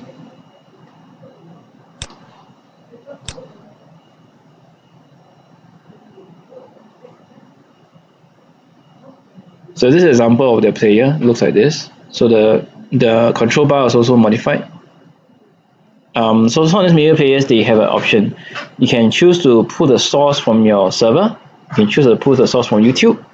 So you put YouTube, they actually mask on top of it their own controls. Server, they also have their own controls. You can also skin it and set up some of the options.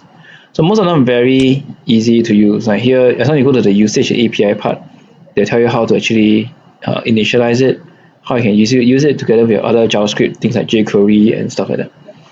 So how you use it, you can actually copy the code and just paste it in and just set up different paths and customizations.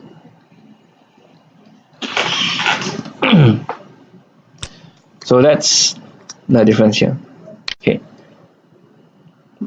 I wouldn't recommend putting the normal video embed most of the time. Okay, so back to our YouTube version. Okay, so that's one. So your YouTube video embed. Now this is how you do it. Carousel.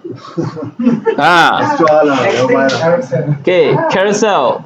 So doing YouTube embed is simple. Go to YouTube, share, pull out code, copy, configure, change CSS. Okay, carousel is a slightly different ballgame. So carousel actually brings us to the next part. Actually, really the next stage. We did CSS, we did HTML, we did CSS. So now we do JavaScript. So before I go to carousel, anyone has heard of jQuery before? jQuery? No. Okay. So jQuery is the most widely used JavaScript framework for a lot of web applications development.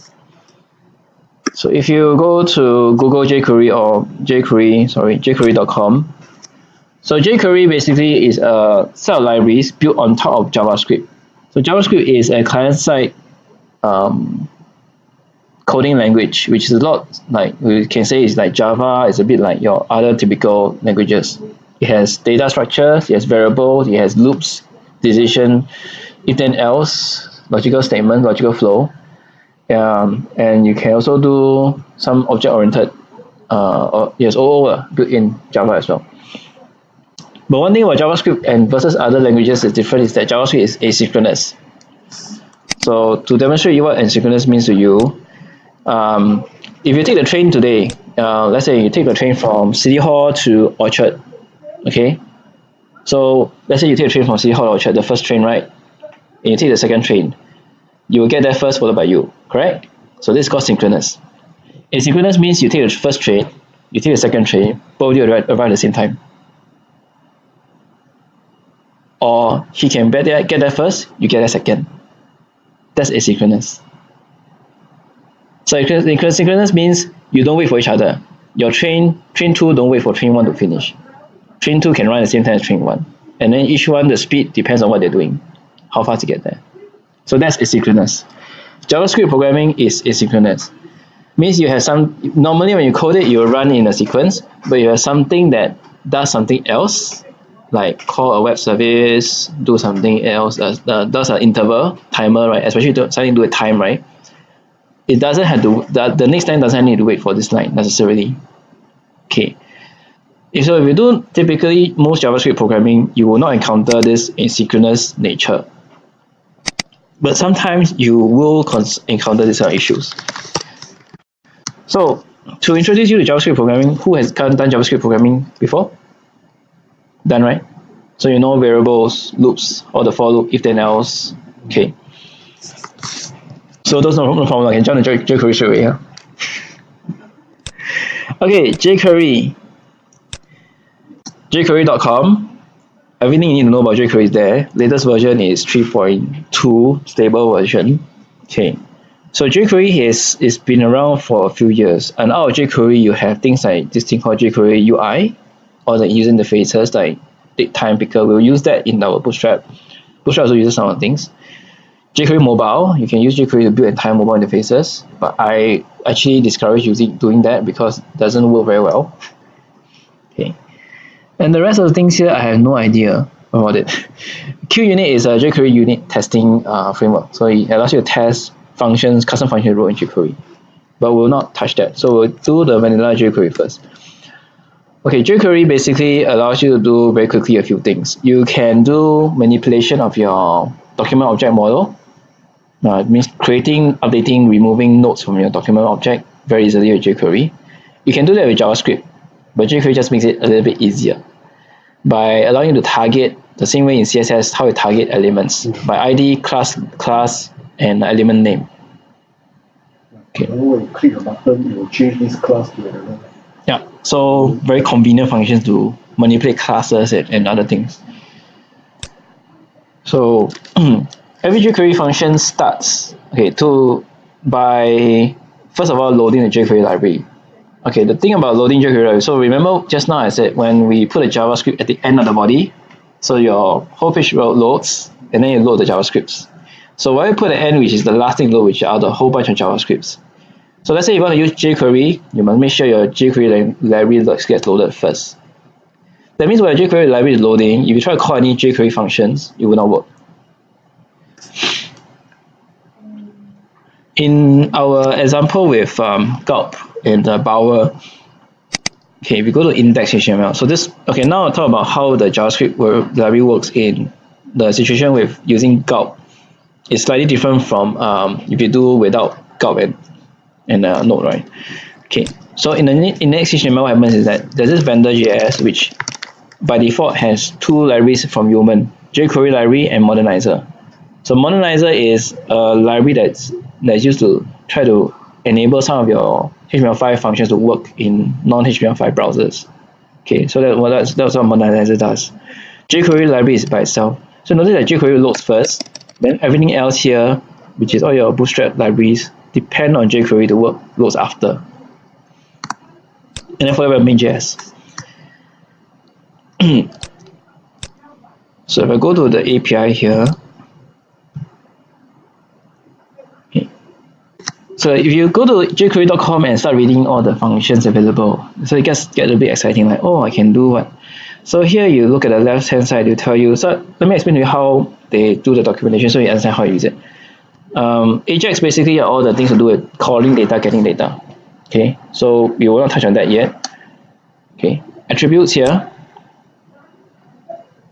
Okay, so attributes, so these are a category of methods in jQuery that manipulate attributes. What are attributes? In my index.html, okay, so let's say in my index.html example, this hyperlink here, so the first box, the A tag, href is a core attribute. If it has a name, that's also called attribute.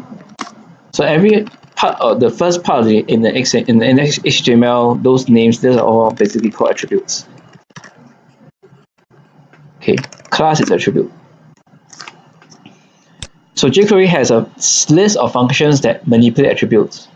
So first thing you see out there very commonly is called addClass. Second, an attribute function that says which attribute can I get the value and what attribute can I modify the value. It is also other convenient functions like hasClass. So check whether this attribute has a class or not. What is this property? HTML means what's inside there. Property basically is the very similar attribute. Is usually more, how to say, so it gets a value of a property for a first element in a set of match elements. Okay, so property attribute can be very similar, but usually they have some distinct differences. Usually attributes have a value like the name equals to something. Okay, so that's usually attribute. Properties may not have a equal to something. For example, just on the video embed, I have autoplay controls. So those two things are not called attributes, they're called properties. But if I have an autoplay equals to a value, that's called attribute. So that's the difference between an attribute and a property. You also have other convenient methods like remove attribute, remove class, remove property, toggle class, and what's the value. So these are all very common functions to do with attributes in jQuery. You also in the core. So okay. So when you're reading all these functions, you think, okay, just get started, right? So to get started, let's say you start to read about attributes, and let's say you want to have an idea. You want to do something like adding a class to an element. But before you add a class, you have to think jQuery itself is how we call an enabler to your interactive websites. So interactive website means it must be triggered on the action of something. For example, user click, user scroll, user swipe. Okay, so user click and scroll and mouse over actions triggering a manipulation in DOM or a manipulation in attribute. So therefore, you think about jQuery in that sense. So usually that's how we think about how we use jQuery. Before you even think about what methods we use here, you think about what trigger that will happen. So say for example, okay, so this is a big way before I get to carousel. Example, I want to have some interactivity in the three banners here. Okay, for example, I want when I mouse over the banner, the picture change. Okay, so if I want to do that in CSS, it's achievable in some means, but let's use a Java jQuery method to do this one. So when I mouse over support, the image will change to another image. Let's do that. So we'll go by the jQuery. The concept of jQuery is always event triggered manipulation, event triggered then action, event triggered action. So what is the event? Mouse over, and then it must do something, and the do something is done in jQuery or JavaScript. And therefore that starts our first jQuery method. Okay, so if you were to be learning jQuery for the first time, you probably go and look at the methods. So I want to do on mouse over, change image. So change image, we change the image source. So assuming it's as an image source, right? Let's take a look. Confirm. Yep. So what I'm having here is an image tag, image element with a source. I want to mouse over, change the source to something else. So I'm changing attributes. So I'm definitely using an attribute method in jQuery. Then what about the on mouse over? What's that? So you go to jQuery and look at events. So the events section, right, is a whole list of functions to do events, like what kind of events happen. So you're going to say on mouse over is probably something like a mouse event. So here your browser, document loading, event handler, object, form, keyboard. So on mouse over will be mouse event. So just click on mouse events. So you see there's a click. So click is a regular left button click. Context menu is right click. Double click is of course double click. Hover mouse. Hover means your mouse button move over. Okay, mouse down. Mouse down and click are very similar. So can anybody tell me the difference between a click and a mouse down? Yeah. So mouse up. Mouse actually mouse up. Yeah. So the full click action actually comprises of a few things. So click is a mouse down, then your future click is a mouse up. So when I say on click means it's a down and up. So the click will not happen if you hold your mouse down. But if you say on mouse down, the moment you mouse down, it will trigger. You can also say on mouse up. That means anywhere that your mouse happen to be up, then you trigger. It's very funny. Okay, normally nobody actually uses that action unless you talk about drag and drop. Drag and drop will happen. I mean, I mouse down, I hold until somewhere, then I go to the element, then I say mouse up. Then you use a mouse up and mouse down separately. But but if you're talking about regular click, it's just on click. Okay, so for our case, it's a hover. So hover can also be hover here or mouse over. Yeah, it's a mouse over also. Yeah. So technically, the two more or less behave the same lah. Yeah. But it can be, in some cases, can be different. So for our case, we just use a hover first. So you look at the explanation, it's actually different. The mouse over JavaScript event, and for the hover, executed when the mouse pointer enters and leaves the element. So mouse over happens, doesn't care whether you enter or not, as long as you leave. Then you mouse over the thing, that kind of a loose definition. It's a bit confusing, can be. So you click on hover, you can find out how to use it in jQuery. So they offer you a few ways. So look at the first line. Hover, hover, hover, hover. Okay, so hover with two parameters, handle in, handle out. Okay, so when you think of JavaScript in jQuery, it's about functions and functions and functions. So your basic JavaScript, and when you learn, right, it will be function do this, right?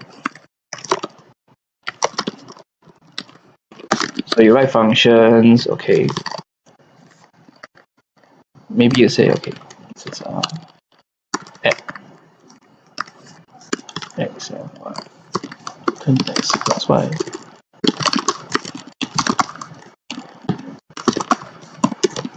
By the way, JavaScript is case sensitive.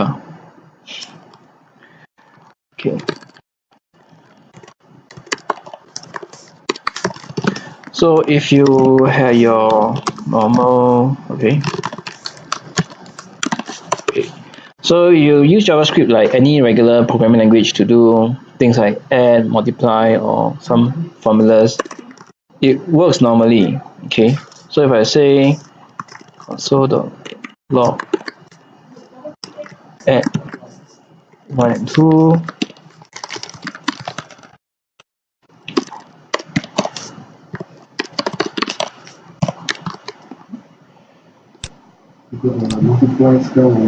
oh yeah, oh multiply extra I and L, yeah. Okay, right.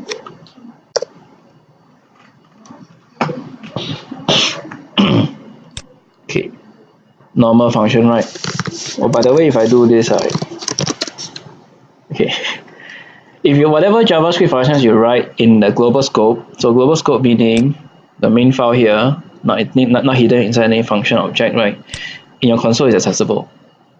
Okay, like I had two functions called add and subtract, add and multiply, so I can do multiply. It actually prompts me So JavaScript, in a sense, is how you think about functions along the line you shouldn't be wrong.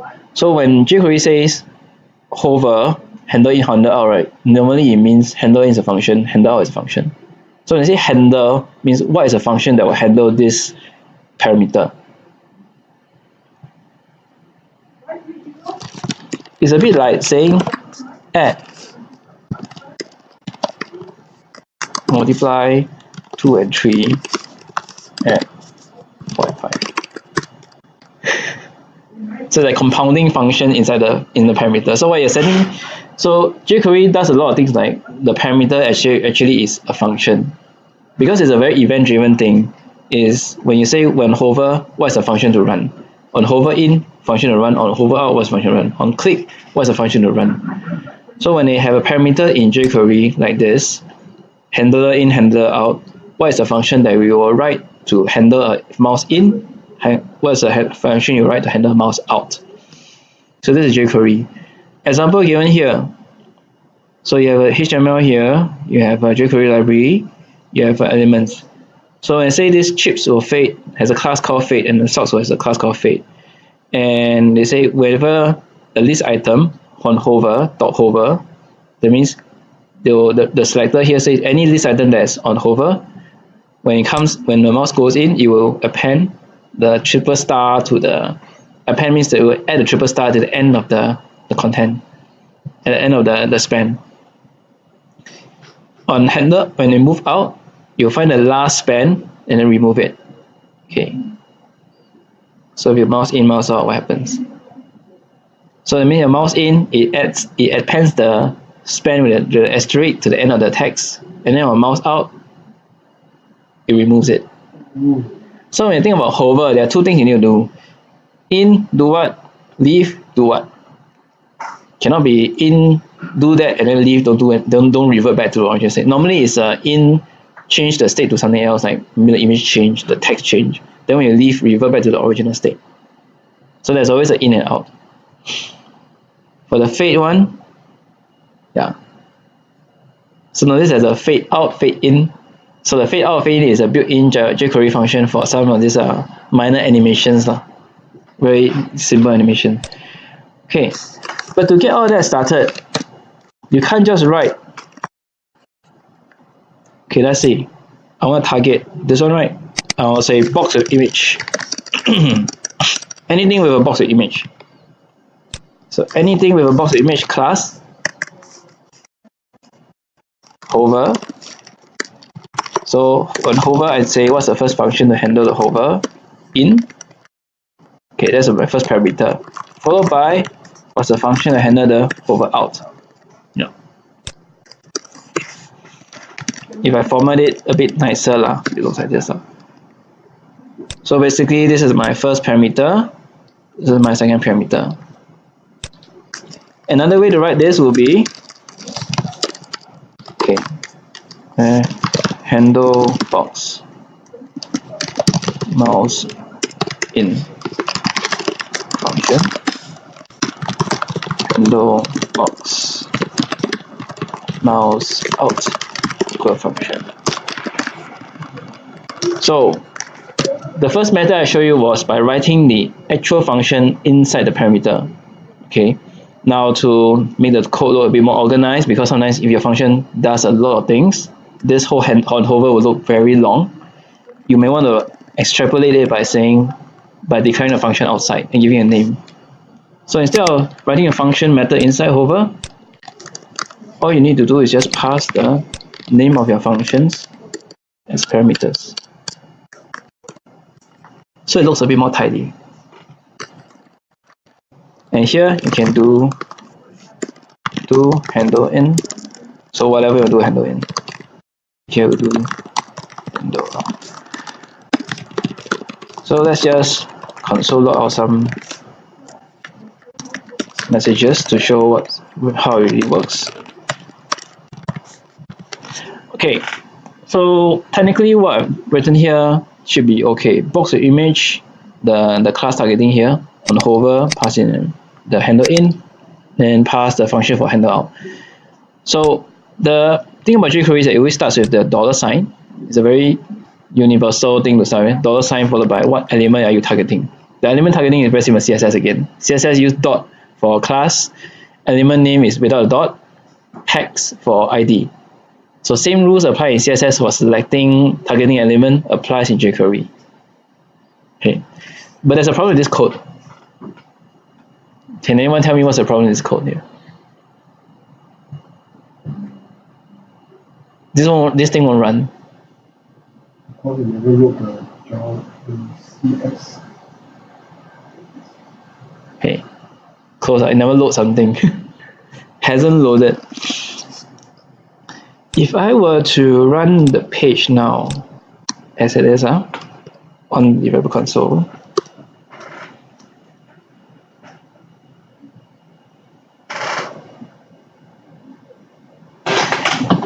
everything's okay now, right? It still works, right? Okay. So I'll keep the mouse on here.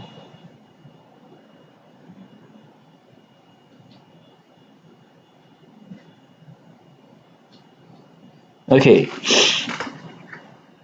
The only reason why it's running is able to run without any problem is because it's running off my local host. What I was expecting to happen was that I'll get an error when I mouse over the image. That's because there's one thing I didn't do. I did not wait for the jQuery library to load. So I go back to why this still works here. The only reason why it works here is because I'm running localhost and it's very fast. If I'm actually running down a server, I look at the jQuery library here. So jQuery.js here, take a look at the network. Here it only takes 119 milliseconds, 1/10 of a second to load. So most of the things will run very fast.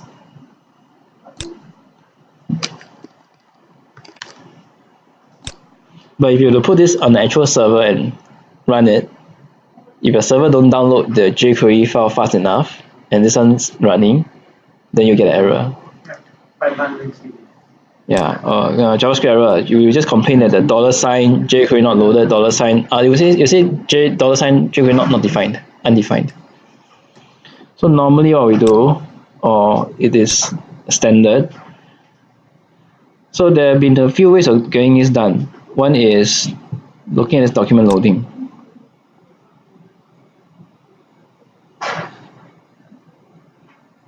So jQuery ready or load. So the safest way to run any jQuery function that is going to bind to elements and trigger events, right, is to always wait for the jQuery to be loaded.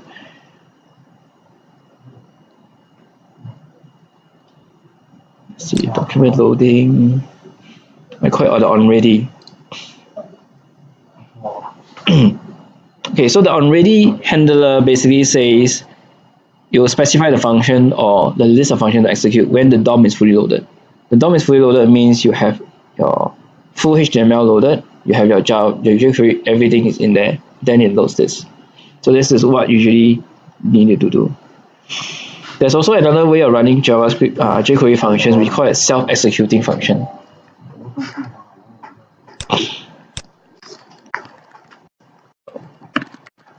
So let me put it behind. Okay, so everybody knows a function is like this, right? My function, okay? And then later you call my function, yeah.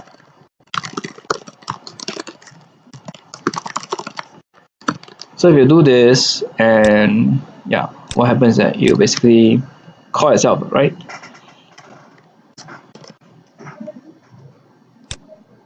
Yeah, so my function gets called first time round. Do you know that you can also write your function without any name? Okay. Cover with a parenthesis and do this.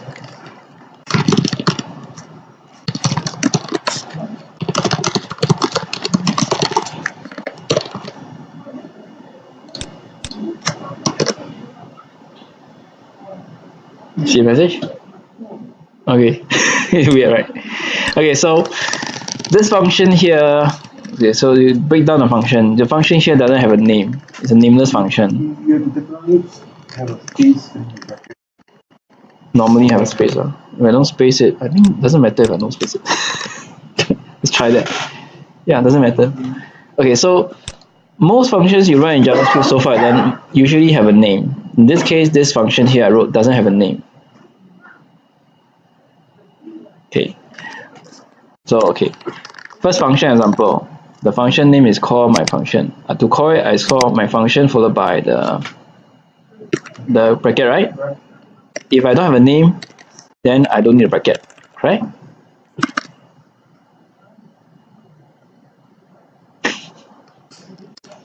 Okay. So, and I put this in holding the bracket. Okay. So this is what we call a self-executing function. So the moment the page loads with this opening here and closing, it will run whatever's inside.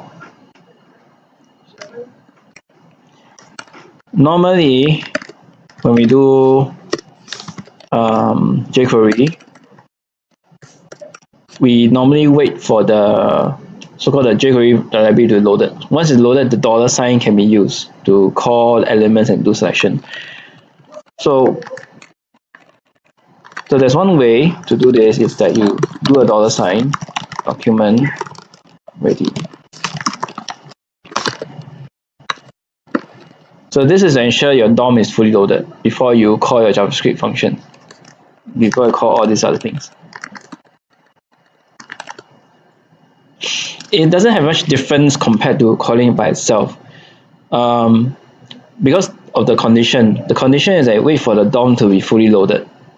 Now, most DOMs are fully loaded in the first load. So when your browser calls a HTML page, the DOM, which is the HTML structure, minus the CSS, minus the JavaScript, will be fully loaded. Okay. The only time when the DOM is not fully loaded is when you have some JavaScript functions in the page that load other document object into the HTML.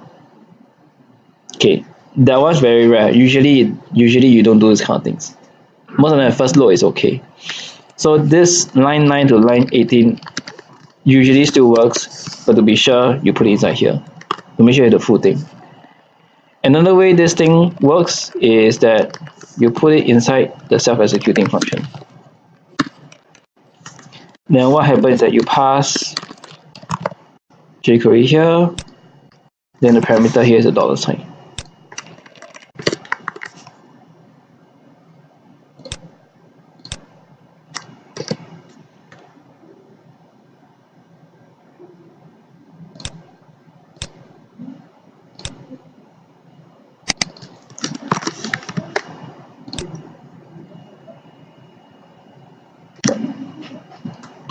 So because the dollar sign is a standard so-called the jQuery object, yeah.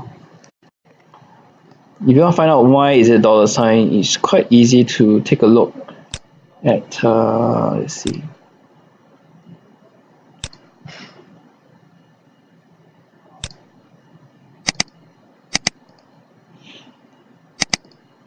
If I tear down into Power Components jQuery, just look at the source.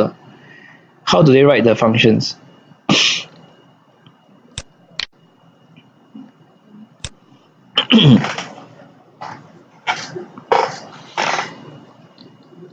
Okay, so this beginning called jQuery and all the other stuff inside there.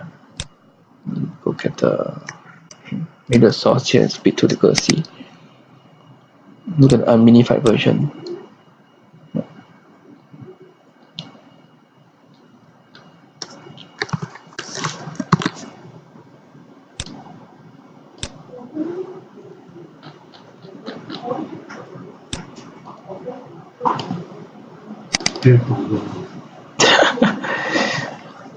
Quite a lot.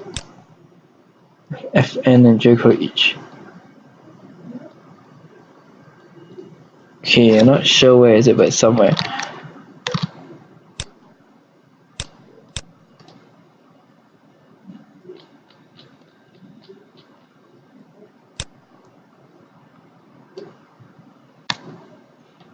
Okay, sorry.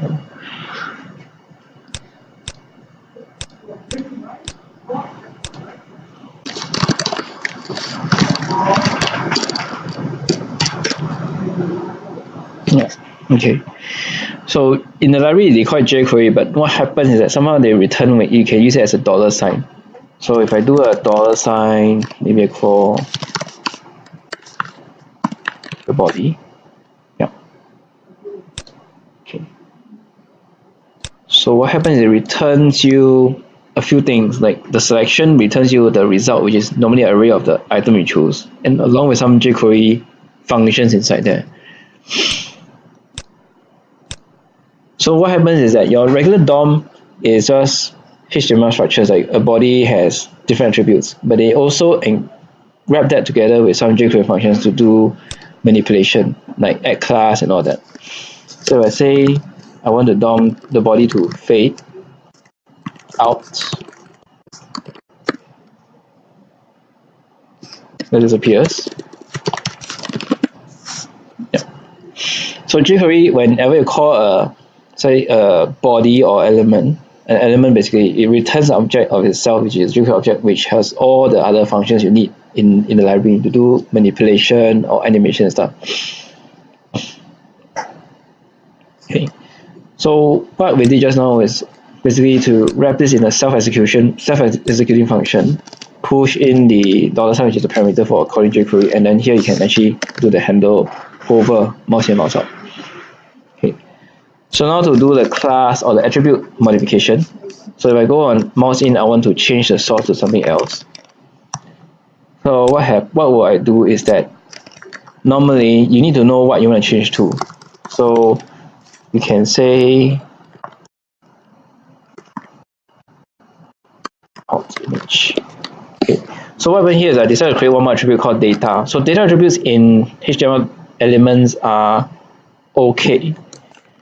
Some people would have actually create the custom attributes by doing this, immediately specifying the name. According to W3C, that's not the proper way to manipulate your attributes. If you have any custom attributes, you usually have a data in front, a prefix. So data attribute, what I want to do is that I want to say what is the image I want this to swap to. So let's say I want this to swap to maybe, let's look for,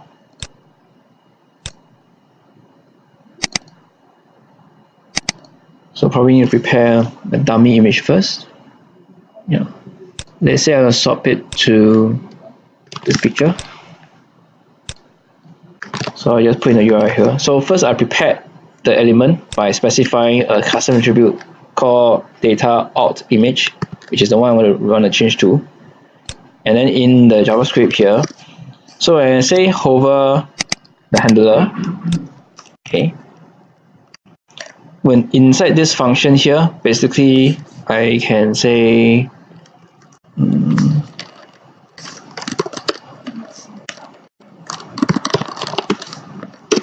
so the this notation here means the current element. So when I have this dot hover and I pass a function in, this basically refers to the element that's been manipulated. So what I say is I can find image attribute source change to, so the attribute source has to change to something, right? So maybe I declare a variable called image.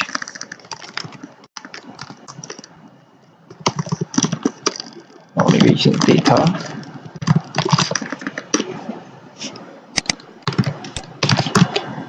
Okay. So what happens is what I did was that when mouse over, mouse in, I will say this current element. So what does this current element mean? This current element means basically the whole thing.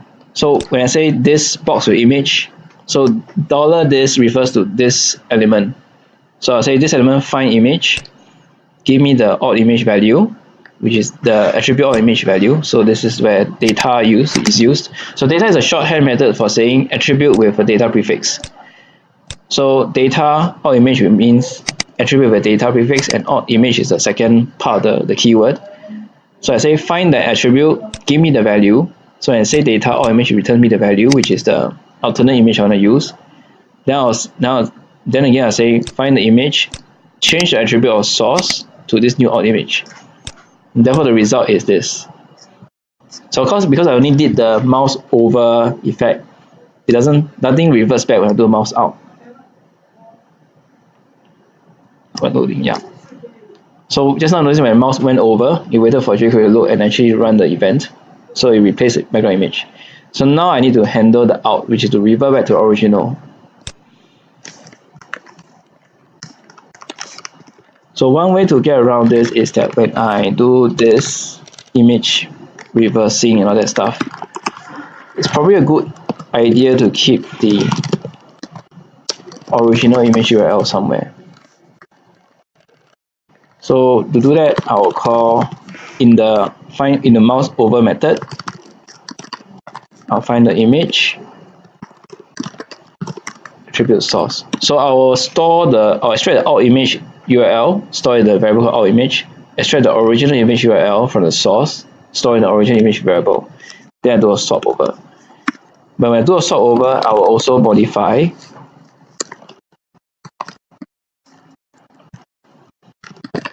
the image data to the original image. So I'm doing swapping. Okay. Let's change that. So when I do this, notice that the actual alt image and this has also swapped. So alt image, right, the source takes the value of the data alt image. Now the data alt image takes the value of the source. So I'm doing a swap over. The reason why I'm doing this is so that when I mouse out,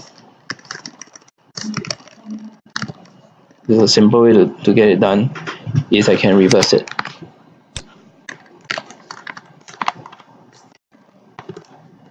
So actually by copying the same thing over, I think, yeah, same thing over.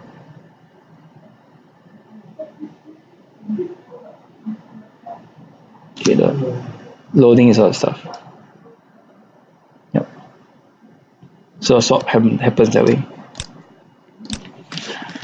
So of course, this is not the best way to do the finding and swapping.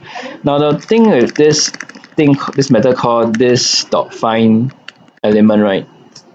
When you do this call a lot of times, it's not really very efficient, especially if you, let's say, a lot of elements you're doing this call.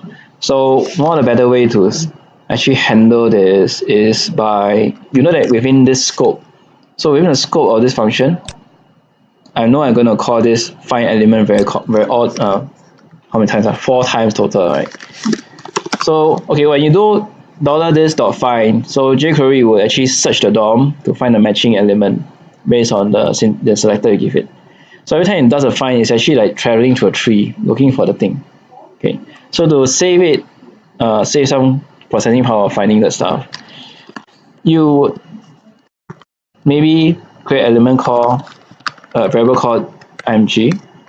Then when you do a find, store it there. So what happens when you store it there, that you can actually reference it directly instead of now doing a find. So it's already found it, and because it's find by reference means you can actually call it. Yeah. So it's always there. So that's one way of optimizing these two functions. So that every time it doesn't need to call it 4 times to find the thing, you just call it 1 time, then just refer to it.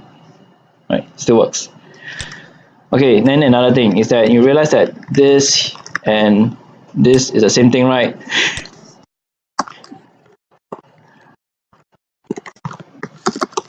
So what we normally do, why we do this kind of thing, is called refactoring. Refactoring is a process of collecting all the similar codes together and simplifying it into one single function, so that it's used across your whole code base.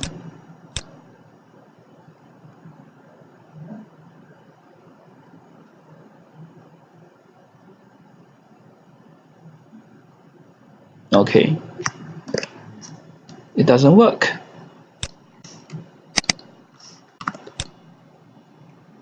Sort images.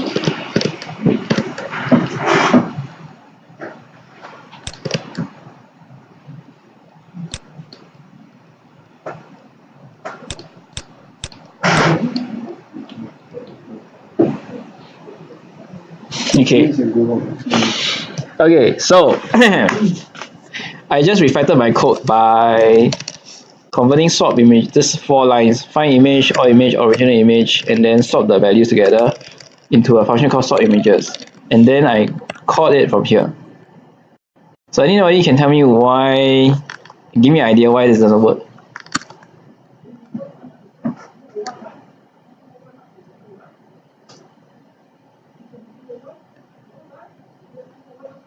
Okay, so originally this code here, okay, just think as a very logical person, right? This code here was originally here, right? And here. It's the same thing, right? I just cut it out and put inside this function called swap images. Then to make it simpler and more tidy, here just call swap images, but it doesn't work. Can anybody tell me why?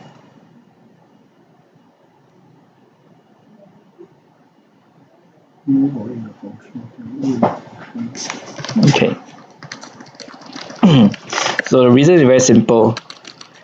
In this function, I'm calling the jQuery function $this. The problem with this inside this function is that it doesn't refer to anywhere, so it doesn't work. Whereas in here, because of the handler inside here, it can refer to this element.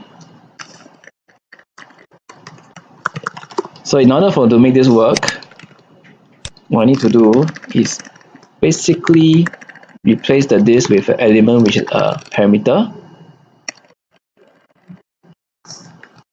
and pass in this. So okay, so what's happening? $this as a reference, valid reference to the current element that we're targeting, which is box with image. As long as it's within the first function, there's a handler for this. However, if I want to pull a final function from somewhere inside here to use it, if I call a $this within here, it doesn't refer to anywhere. So the only way to refer to that is to pass the reference of this element into the function here. Only then it will work. So sometimes when we have a lot of code like JavaScript, you want to refactor it by making it simpler, like a simple place to use it. So this kind of issues may come up because the scope, we call it scope basically. The scope inside the function doesn't extend to another function outside. The only way this function will work without doing this replacement is that I declare it inside here. Yeah. Then it's sharing a scope. So this swap images will be able to share the scope with the parent function. So that's the only other way for it to work. But because it's outside, I cannot just simply call something that it has no reference to. So this is how I'll probably refactor the codes in a neater way now. So this is how you set up one interactivity here.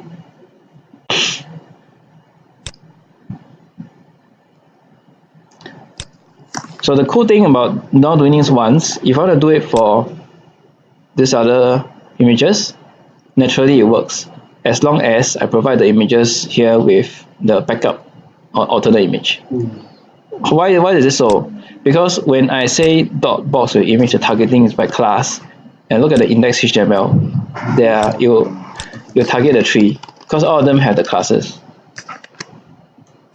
So instead of the part where you only target one at a time, now you can target multiple elements to actually have the same behavior. So as long as all of them I put in the respective information, like the alt image, save it.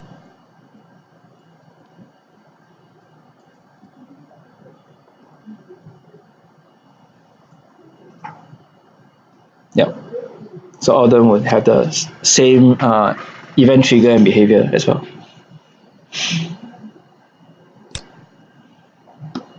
Okay. So this is just one simple part of JavaScript that you can play around with.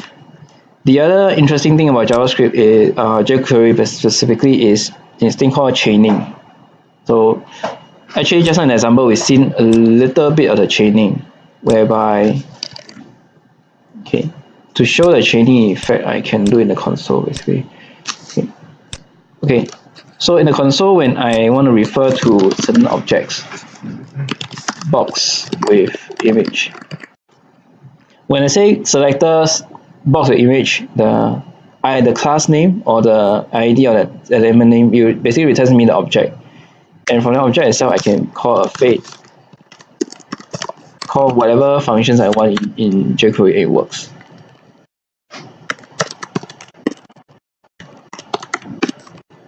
But then they also provide this. So chaining is ability whereby when you call a function, the object returns can be called another function again. So example is that if I do a fade in, there's this function called delay 1 second, which is 1000 millisecond. No, I do a fade out first.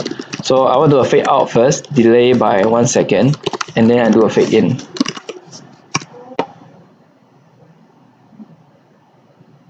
So because jQuery allows you to do chaining, you can chain infinite number of methods on top of each other. Like, okay, now fade out, then wait 1 second, fade in, then after that do something else, and then after that do something else. So you can. So Cascade will be using this type of trick to actually do it. Cascade. A few things there can be a few things you can do. Like for example, in this case, I purposely do a fade out and wait 1 second and fade in. So it can be like one action followed by another action followed by an action. So the jQuery allows you to do this kind of chaining methods. It can be quite interesting, depending how you use it, of course. But most part in jQuery will be usually doing event handling on click, on hover, and then some chaining like effects like fade in, fade out, modifying attributes, adding classes, and then finally data, which is called Ajax. So Ajax method is this thing called $Ajax. Then you have a whole bunch of parameters that allow you to call a web service, get data, send data to somewhere. Yeah. Okay. So far this is just a touch on jQuery. There are a lot of methods in jQuery to work on. It's not possible to cover everything, but I think I just encourage you to go to api.jquery.com to actually read up on what you can actually do. Other than just selectors. So selectors itself is look at a number of topics here. Selectors here can by attribute, basic, child filter, content filter, form, hierarchy, visibility. So there's a lot of things you can actually play around with in jQuery. It really depends. You must always think of what you want to do first, then you go to the documentation to find what can it help you with. And most of the time it's always a user event trigger action. User do this, then use jQuery JavaScript to do something. So user click maybe the form, then something happens. Yeah. Okay, so any questions so far about jQuery? No. It's a lot to absorb, frankly, and a lot that you can use. Yeah. Okay. Are you still alive? I am not.